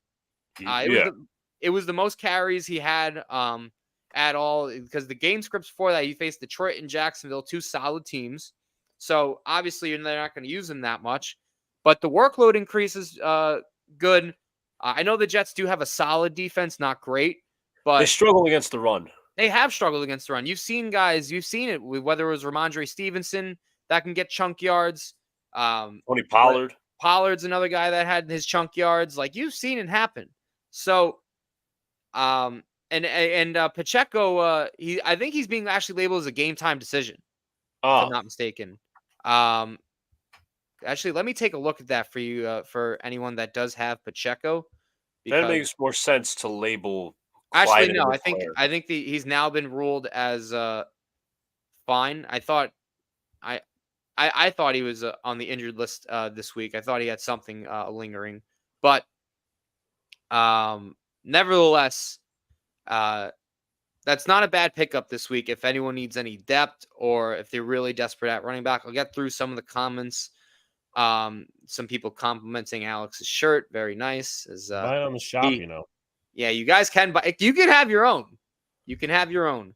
Almighty says CJ Stroud. I think I am liking Stroud. We're gonna get into him in a little bit, maybe some more so on the betting side of things. And I know it's one good game only, but still, I think it's another game script where it could work in Clyde Edwards-Hilaire's favor. And I know, Barbara, he might not have given you anything in the first 2 weeks, but I think this is a game script where it can work for him. So if you're really desperate at running back, you might need to start him. Almighty says he thinks Trevor Siemian will play today. It's Siemian. They said Simeon's not going to play. He's not going to be on the roster. So it's going to be if Zach Wilson does get benched, it's going to be Tim Boyle. Yeah. Barbara says Jets better feed Cook and Garrett. Look, I think Dalvin Cook is cooked right now. He looks so slow. I think I'm going to be completely honest with you, and this is a theory. This is my professional opinion here. I think I don't want to say he's mailed it in since Rodgers got hurt. No, he has. You could say, but he's like, I allow it. Damn, I'm not playing with Rodgers anymore. And he knows he's going against the stacked box. He doesn't have a lot of freedom. They're not featuring him in the passing game either. Like you saw in week 1, them featuring him on screenplays like they did Breece Hall. And now Breece Hall essentially doesn't have a leash anymore. Mm-hmm. Right. Barbara says, I have Cook, Bijan starting today and Clyde on my bench. I rather take is it Dalvin Cook or James Cook that you have? Yeah, because if you have Dalvin Cook, I'd rather start Clyde over him. She mentions that Jets better feed Cook and Garrett tonight. Yeah, so okay. Dalvin is not a guy I'm really high on right now. Some other guys that, remember, guys, these aren't guys that aren't gonna light up your league, but these could be depth targets, or these could be guys that you need in case of injury, because injuries happen all the time. You never know. We'll look at a wide receiver here, and I think it's going to be a name that people are going to get a little more familiar with. This one is the rookie Josh Downs from the Indianapolis Colts. He might be a starting option soon, and here's the reason why. Highest amount of targets, highest amount of receptions last week, targeted 12 times, 8 receptions against a very good Baltimore defense. Then you look at some of his upcoming matchups. The Rams, Tennessee. Tennessee is a weak secondary. And we're going to see how Anthony Richardson grows. I know week 7 and 8 is going to be tough. But then you see week 9, he gets Carolina. They haven't had a really good defense. So he does have some spots where you can play him. And, you know, Josh Down, they want him to be the complimentary guy to Michael Pittman. And so far, it's really worked. He had his best game of his short career so far because it's only going to get better. But again, doubled down in his targets and his receptions. And that was with Gardner Minshew. Yeah. So imagine Anthony Richardson comes back. He can do a lot still. I know the yardage might not be there, but they are targeting him. So eventually you expect that to go up. That's why I tend not to look at stuff like that, like yards always, because sometimes it's misleading. But nevertheless, we'll move on. Tight ends. You know, if you need some depth at this point, and maybe this isn't a guy, because originally I was saying it was going to say pick him up. Maybe this isn't a guy to pick up, but maybe this is a caution for anyone that owns Kyle Pitts. Luca. Anyone that owns Kyle Pitts, this should be a caution for. Have you guys seen that Jonnu Smith has actually been cutting into the targets of Mr. Kyle Pitts? 6 targets. Let's. You're saying What happened? John? What happened, Al? Go ahead. I was about to say, let's see what he's done today. Ready? Oh, geez. Jonnu Smith, 2 receptions, 22 yards, 1 reception, 8 yards for Kyle Pitts. Kyle Desmond Pitts. Ritter has thrown for 73 yards. Kyle Pitts, 0 points in my Yahoo league, excuse me. And which, by the way, I didn't start him, luckily enough. I learned my lesson. Pitts. I have him on 2 fantasy teams. I just want to double check that I'm not starting him. And the answer to that is, yeah, I'm not starting him in either league. I've learned my lesson. Have you seen a black screen? I am seeing a black screen with this. Yeah, so I think John's laptop died. That's my biggest guess. Okay. So, should I go into the rest of his fantasy picks? Well, let's see. Sam Laporta is a sleeper. Yeah, He played very well on Thursday, and I ended up benching him. Laporta. I benched him on Thursday, and he got me. Hold on. It's one of my 5 fantasy teams, and Laporta got me 5.6 points. I mean, this is a different league, but he only got me 5.6 points, which I thought he could have gotten more realistically. Yeah, Mr. John, I think his computer died or something. Laporta on another team. Falcons are bad. Let's see. So we did tight ends. Yeah, he went into the tight ends. Jonnu Smith, who's obviously cutting into the targets. Defense, he said start or target Houston today. Pittsburgh, I would categorize them as mid-tier offense, right? Mid-tier at best, because Kenny Pickett's the QB, Matt Canada's the offensive coordinator, but I mean, I'm starting Pickens today, so that's right. like, and the thing is, I don't have him. Like, I'm gonna take a look real quick. Yeah, there's a league where I do not have him over certain guys. Right. But it's just for one league. Is it Jahan Dotson I should start, or should it be George Pickens? Because Jahan Dotson is playing the Eagles. But Pickens is the number 1 receiver technically over. I would take Pickens Cleveland. personally. Yeah, I have Pickens. I mean, I'm not a fantasy expert, but that's just off my head. Houston, Pittsburgh, they got off to a really hot start last week, but then they started to, I'm not going to say crumbled. The offense started to stall late in the game last week. Like, they couldn't move the football a little bit, but Josh McDaniels was an idiot, and that's why they won the game. Not completely discrediting Pittsburgh, but still. Barber says, I still have Waller in there. It's time for our offense to click. If he doesn't go off today, then I've lost all hope. That's just my opinion. Right. So, kicker, Matt Gay, and Matt Gay's for the Bucks, right? Yeah. Going to get, I could see that. I could see it too. Getting a lot of field goals, all that sort of stuff. They'll drive into the red zone, but I don't know how the Saints. I'm gonna look this up on the fly. I'll do it. Okay, do like Saints red zone defense or something like that. We'll see where they rank, because that'll tell you the story.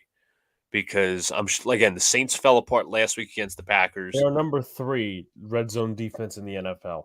Okay, so I could see a lot of field goals realistically. That's if they drive down the field. Yeah. They'll drive down the field, but they'll play bend or don't break. So that's what I think is going to happen. So John's sitting quarterback in all the positions.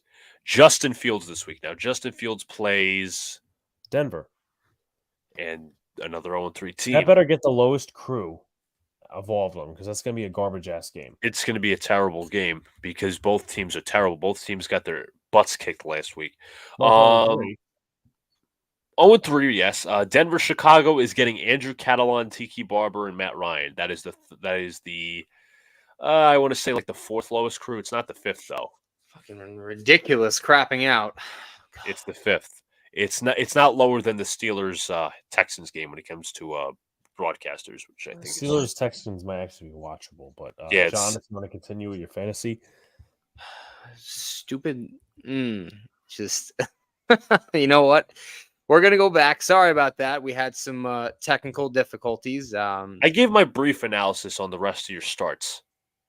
Okay, maybe I'll just go to the sits for now as I pull up my information.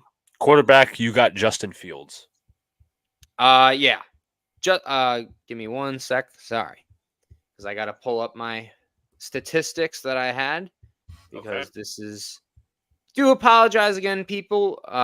This is not what I wanted. It's not difficulties, as Alex likes to say with Joe Girardi. It's not what you want, but unfortunately, sometimes it's not what you want. These things happen. All right. Nevertheless, absolutely not, Almighty. Absolutely not. What did he say? I'm not even. Giants trade for Claypool. He's being staffed as a healthy scratch this week. That dude's just a cancer. For anyone that owns Justin Fields, let me tell you, it is not a good idea to start him. I don't care if the Broncos are a really bad defense right now. I just do not trust this guy going forward. He's not seeing the field very well. He's panicking, making some errant throws.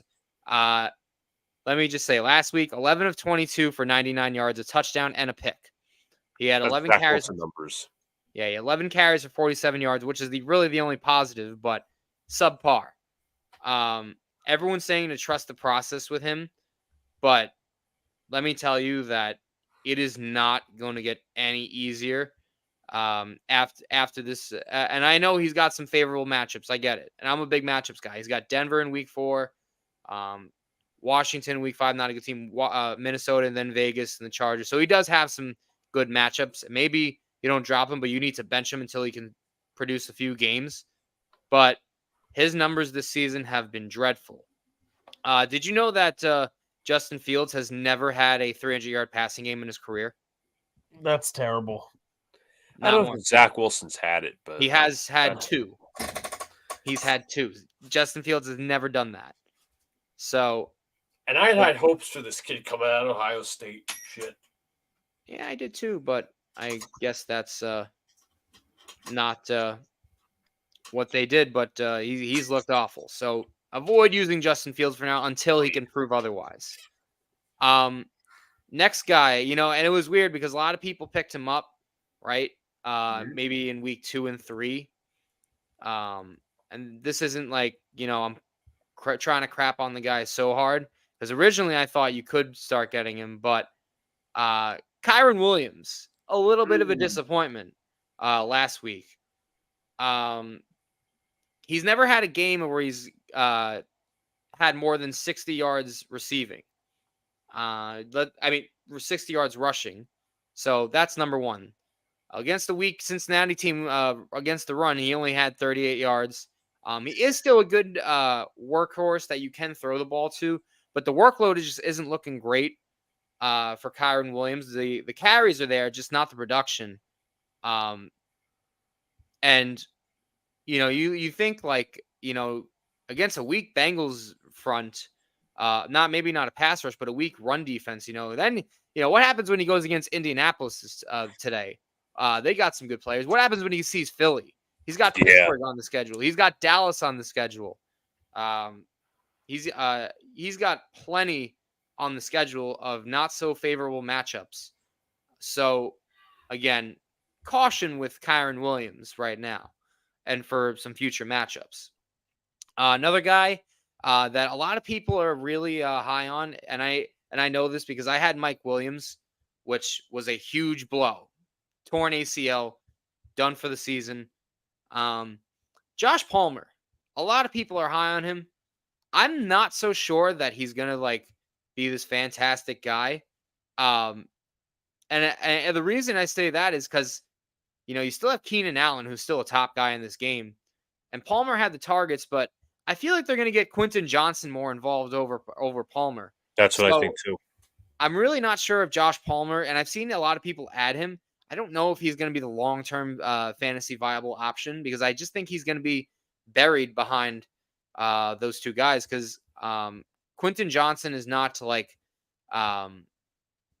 he's not wowed anyone yet because he's been buried on that depth chart. But his time's going to come. Like they used the first round pick on him. You best believe he's going to get his reps over Josh Palmer. And I'll get to some comments here. How's Quentin doing? They haven't really featured him much, but now with their second best receiver done for the year, you best believe they're going to use Johnson. Barber says Stafford's on his last leg, makes everyone look so bad. I still think Stafford's solid, but he is on his last leg. I do agree with that. Almighty says Fields are way better the quarterback than Wilson. I agree, but he is done in Chicago. Almighty's asking, should I keep Higgins at flex? Yeah, Titans have a very weak secondary. Barbara's saying she misses Joe Girardi. Okay.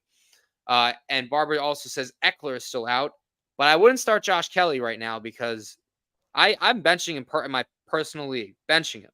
His production has been awful. So he's just not someone I could trust right now to officially start. If you're desperate, sure, go ahead. But he's just not someone I personally want to use. Another guy, going on with the Bears team because I brought up the Justin Fields.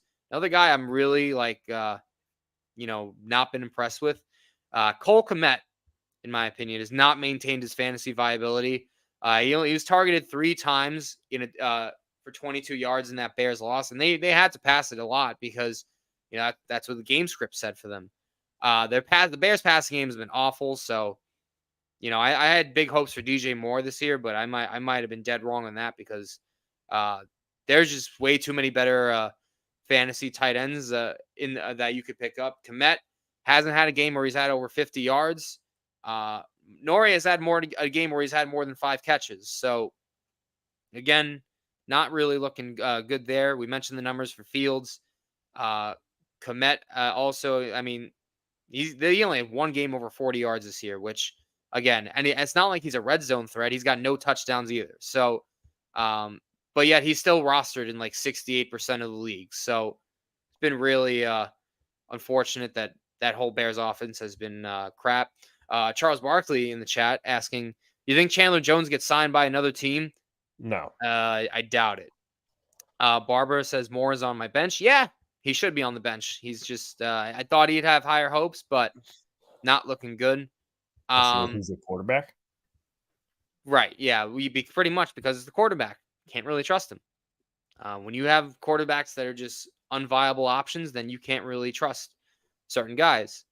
Now, here's a defense that it's going to be a little surprising of why I'm saying to hold caution with them going forward. Disagree. You disagree.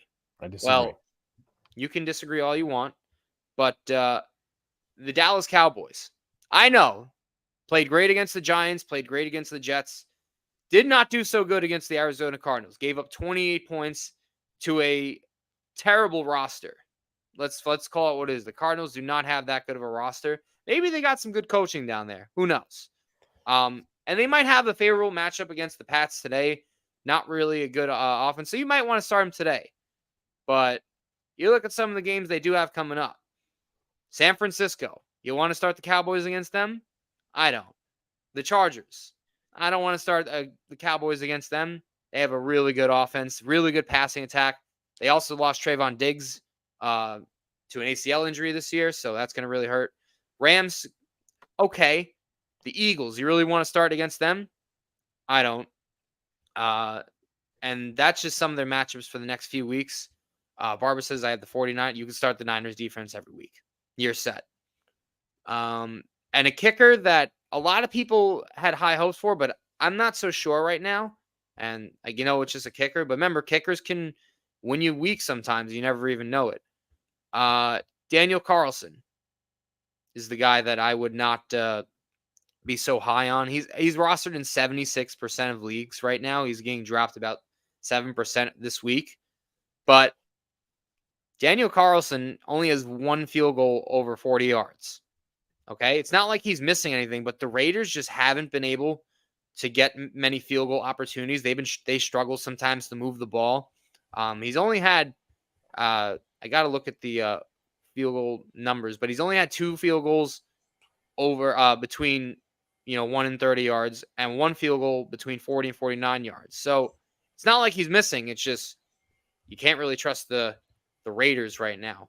Almighty asking, should I keep McPherson? Yeah, I mean McPherson's one of those guys where, yes, I know that he struggled the first 2 weeks, but he missed only a 50-yarder last week, but he had 18 points. I can imagine that he's going to be in Tennessee territory today. So he's someone I would start. But that does it about the fantasy. Unless you guys want to keep throwing in your questions. Barbara says, I had Carlson last year. Well, it's just the Raiders. I don't trust them to move the ball right now, obviously. And you said Jimmy G's not. O'Connell's a starter, too. O'Connell's a starter today. So just be cautioned that if you don't get any points from Carlson. Any other questions from you guys? No, I think that's. I asked Luca this. Am I going with Pickens or Jahan Dotson today? I think Pickens. And Luca's saying Jahan Dotson?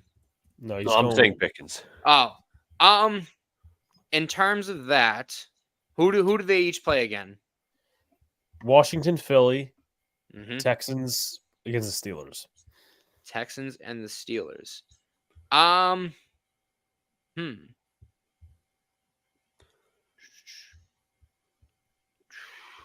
That's actually a good one. Pickens or Jahan Dotson?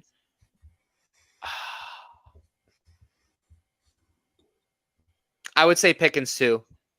Okay, yeah. Not by.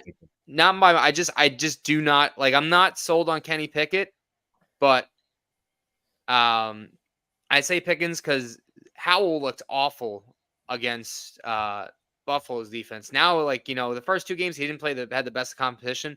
Now he gets rattled a little, and now Washington. And you said Washington faces Philly. Philly today, and you know how good Philly's defense is. So, Danny boy, good morning. Good morning, man. I think the Eagles are going to absolutely stomp Washington, probably. But they're just that's just not that's going to be such a bad play for Washington. It's just I rather start Pickens. Okay. If y'all want to go into your betting, yeah, let's do it.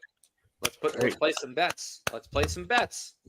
I think I'm gonna go back to my prop bets this week. I took a week off because the previous week 2, I had 2 prop lines going, but I was successful in none of them, and I was mostly unsuccessful. But line betting last week, I bet the Chiefs -3 and ended up winning that. So I'm gonna keep it going, even though I lost a college football bet last night. That Alex still critiques me for. He's like, huh. But regardless, 1-1. But yeah, I went 0-1 because I didn't get a chance to do the other bet because I was out yesterday. That's all right. All right. So betting today, some of our best bets. We'll go with the spread bets. Okay. Here's my favorite spread bet of the day. Give me the Texans at +3. I picked them to win this game. Luca and the Book of Wonder, you picked the Steelers. Me and Alex both picked the Texans. All right. Here's why I'm saying this. Number 1, which quarterback would you rather have right now? CJ Stroud or Kenny Pickett? Stroud's kind of on fire. Yeah, Stroud has had a really good week last week. Pickett's kind of hot and cold. I like Pickett, but he's still hot and cold. Give me CJ Stroud going forward right now. I just think he's been way better. That's fair. And I know the Steelers, they have the line of scrimmage on the defensive side to them. And the Texans, they don't have the best offensive line, but Stroud, despite all the deficiencies around him, he's looked really good. Yeah. Like his ability to throw downfield and his arm talent has been excellent. So, and I didn't see that coming right out to start the game. I thought the team around him wouldn't be that good, but he kicked Jacksonville's ass last week. Yeah, he did. He did. He took it to them, and I give him a lot of credit for that. And you're getting them at an underdog at a +3. Mm-hmm. So even if they lose by a field goal, you still win. So give me that bet over anything. Luca, do you have a favorite spread bet today? I'm gonna look at BetUS and see what they have. So I'm not gonna go through every game. We're just gonna find the ones that are interesting. Mm-hmm. Buffalo -2.5. That's interesting. I'm not gonna bet on that game because that could go honestly either way. Minnesota, Carolina. That's not much there. Not much there. Obviously, John mentioned the +3 he's gonna go with. Rams are -1. That's tying the tight one. Eagles -9.5 sounds interesting. Now the Washington can keep competitive with the defense, but I don't know. I just feel like Philly would torture Sam Howell today. But I also feel like Dallas -6 is not a irresponsible bet either, in my opinion. Yeah, no, that makes sense. So wait, what are you taking again? You said I'm gonna say either Eagles or the Cowboys bet. I'm gonna look at the other experts and see what they say. okay.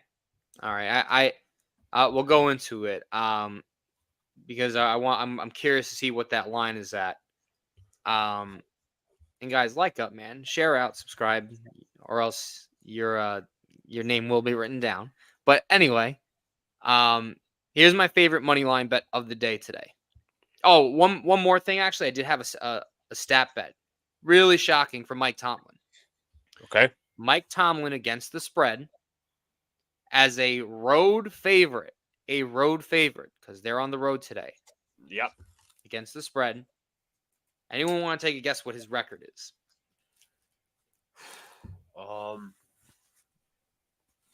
Road favorite against the spread. Mm-hmm. And he's had a lot. He's had a lot of games because he's been a coach for a while. Road favorite against road favorite in general, or just road favorite today? No, like road favorite in general in his career. Okay, road favorite in general against the spread. Ooh, I don't know. Yeah, it's not pretty. 9-40. Jesus Holy crap! You wouldn't expect that from Mike Tomlin. No.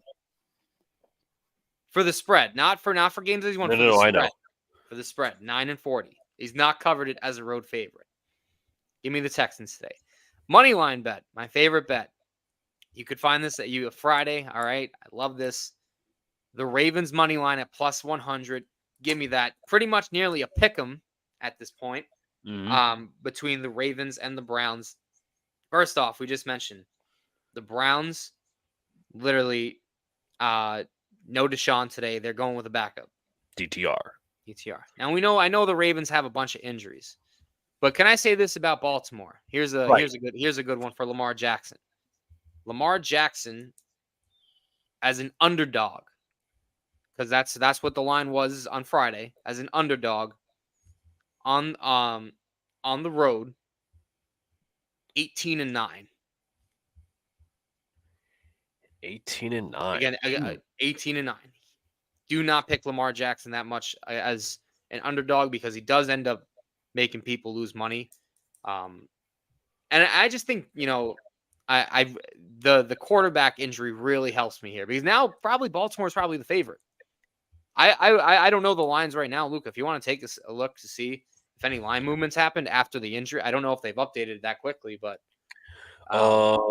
the Ravens-Browns game -2 in favor of the Ravens. -2. Yeah, see? So that line moved. So I'm glad +100. You grabbed it at that. or I did. But nevertheless, Luca, do you have a favorite money line bet today? Just straight out win the game? Not really into the money line, but I'm looking at some over-unders. So Action Network says their best bet for the over-under, under 41 for the Bengals-Titans game, which I find interesting. But I think this is an even better bet. Okay. Steelers-Texans under 42, minus 110 on the money line. Okay, it's not a bad one. Yeah. Here's my favorite over-under. And Alex sort of mentioned it, but I didn't go with the bet pick here. But Dolphins-Bills, give me the under at 53.5 today. Give me the under. Here's why. Now, it's really hard to find like evidence because, most teams don't score 70 points in a week. Of course. And it's only, the history is like the under hit has hit once because it's only happened one other time. So it was a little hard to figure that out. But you combine that and, I know Alex mentioned the stat, teams that score over 50 go 1-6 next week. But you have two teams here that know each other very well. These quarterbacks and coaches have faced off a few times already before. So they're very familiar with each other. You have two very good secondaries too. And if you notice when we did the picks and we did the score predictions, I purposefully had this minus 53. This game could be a 27-20 game, and it would still hit under 53. I don't know. I don't really think this game's going to a shootout. Buffalo's still a really solid defense. I think Tua could still get his points. I think Hill could still get his points. I just don't know if it's going to be so high shooting as everyone thinks it could be. I think it's really just skewed because the Dolphins had a 70-point game. And most teams fall back down to earth. Obviously, they're not going to score 70 ever again this season. Right. Maybe not again for their franchise. I don't know. But give me the under 53.5. Okay. I think I'm contrary to your opinion. I think it's kind of risky. I'm not going out there saying the Dolphins are going to drop 40. I said my score prediction is going to be 37-34. I think it will be a shootout because Buffalo is one of the very mid-tier in run defense, and I think the Dolphins will kind of be able to challenge them both ways. Same thing with Buffalo. Miami's defense was arguably worse, and I think Josh Allen running on them is a problem. James Cook running on them is a problem. Stephon Diggs could be a problem. Like there's so many variables, but effectively at the end of the day, I think it's going to be a shootout. I know Barbara says she has Buffalo to win. I actually have Miami to win today. Okay. Here's my favorite player prop of the day. Okay. It's going to be a little controversial. Okay. But I got Bears running back Roschon Johnson over 30.5 yards today on the ground. And here's why. First off, the Bears do face the Broncos, and we know how bad the Broncos' run defense was last week. You can literally go back to the Miami game, and it's like it was ugly. But Roschon Johnson is going into the so he has a favorable matchup. That's number one. Number two, Roschon Johnson has literally started cutting into the snaps of Khalil Herbert, and Herbert's listed to get like 39.5 today on the ground. Roschon's at 9 yards fewer, and they're starting to get start split carries. So why not just take the easier bet at Roschon Johnson, 30.5 yards for the over rushing yards. Okay. And you can literally make an easy prop bet right there. Because obviously the Bears are going to look to run the football. Broncos can't stop the run. Kind of really does play in the favor right there. Did you have any prop bets you wanted to I'm looking around. I will consider that for my parlay. Let's see. Josh Allen over 35.5 rushing yards. I kind of like that one because he had a really good game last week against Washington. Miami is 24th in run defense, and they're multifaceted in how they can attack the Dolphins in the run game. Obviously, James Cook, but Josh Allen I think will be a big threat. Yeah, that could make sense. I'm in favor of that. I gotta change my parlay because one of them I had the Falcons money line, but it doesn't look. Falcons did score a touchdown, but it didn't look so good there.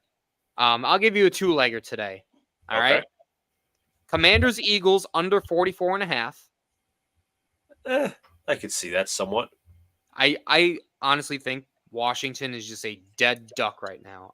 I'd be surprised if they scored more than 10. No. I think they. I don't think they could score. Like, How many Eagles will? I mean, what? How many points will the Eagles score against the defense? they could still win this game 30-10 and my under would still hit. That's true. Like I just do not believe in that offense. And again, division rivals know each other well. Remember Washington beat Philly last year. So they know how to play them very well. So I would say, hit the under for that game. And in the other two-legger, I don't think the Patriots are going to win, but I think they're going to cover. They were at like a 6.5 spread. I think that's too big for Dallas.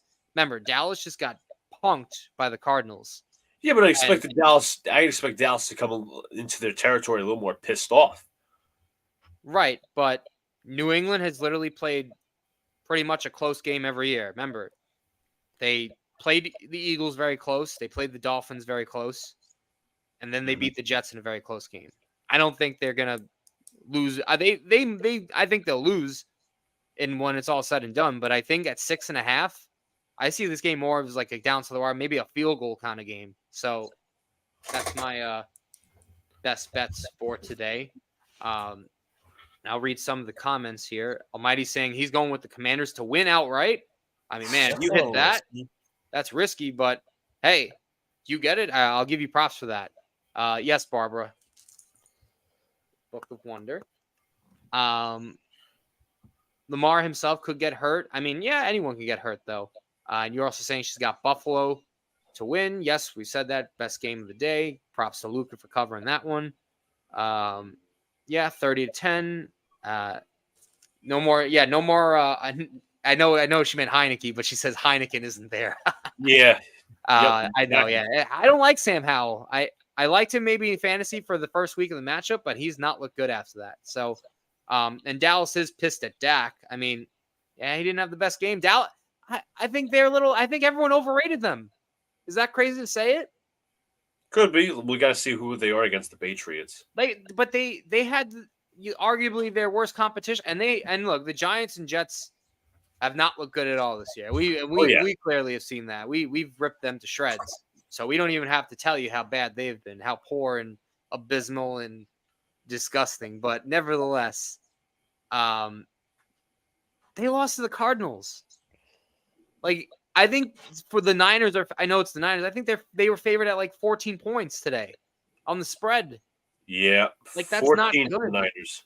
So, any of y'all know what game's on Fox or CBS? I know the Buffalo Dolphins game is at 1:00. Let me check the Fox game for this area. I believe it's the Cowboys Patriots. No, that's the late Fox game. Let me get the early Fox game. The early Fox game is Washington, Philadelphia. Oh. That is like so.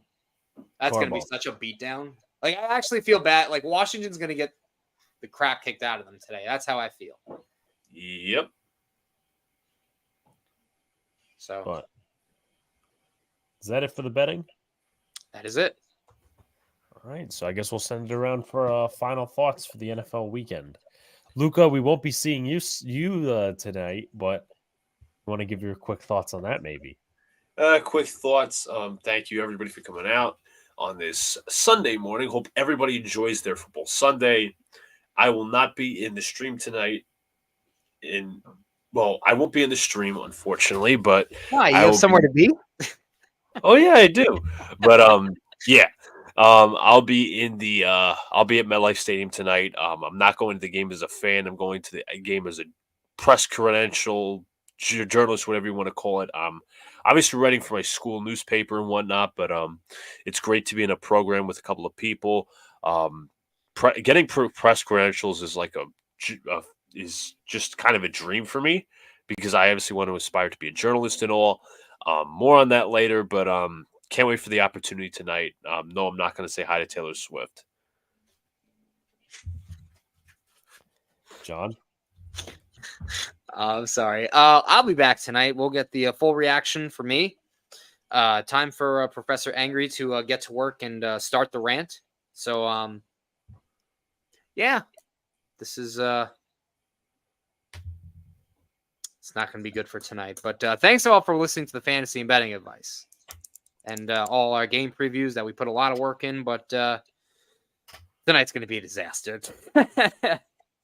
So it's going to be a lot of fun. Almighty, it's the Bills-Dolphins game. But like, comment, subscribe to all the good stuff. As John mentioned, we'll be back tonight at 8:10.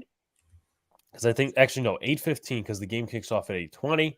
That's the Chiefs and the Jets. And then tomorrow at 8:10, we'll be doing the Giants and Seahawks game. So like, comment, subscribe to all the good stuff. And we will see you later tonight. Peace out. See you later. Stay cool. And by the way, hold on. I'm sorry.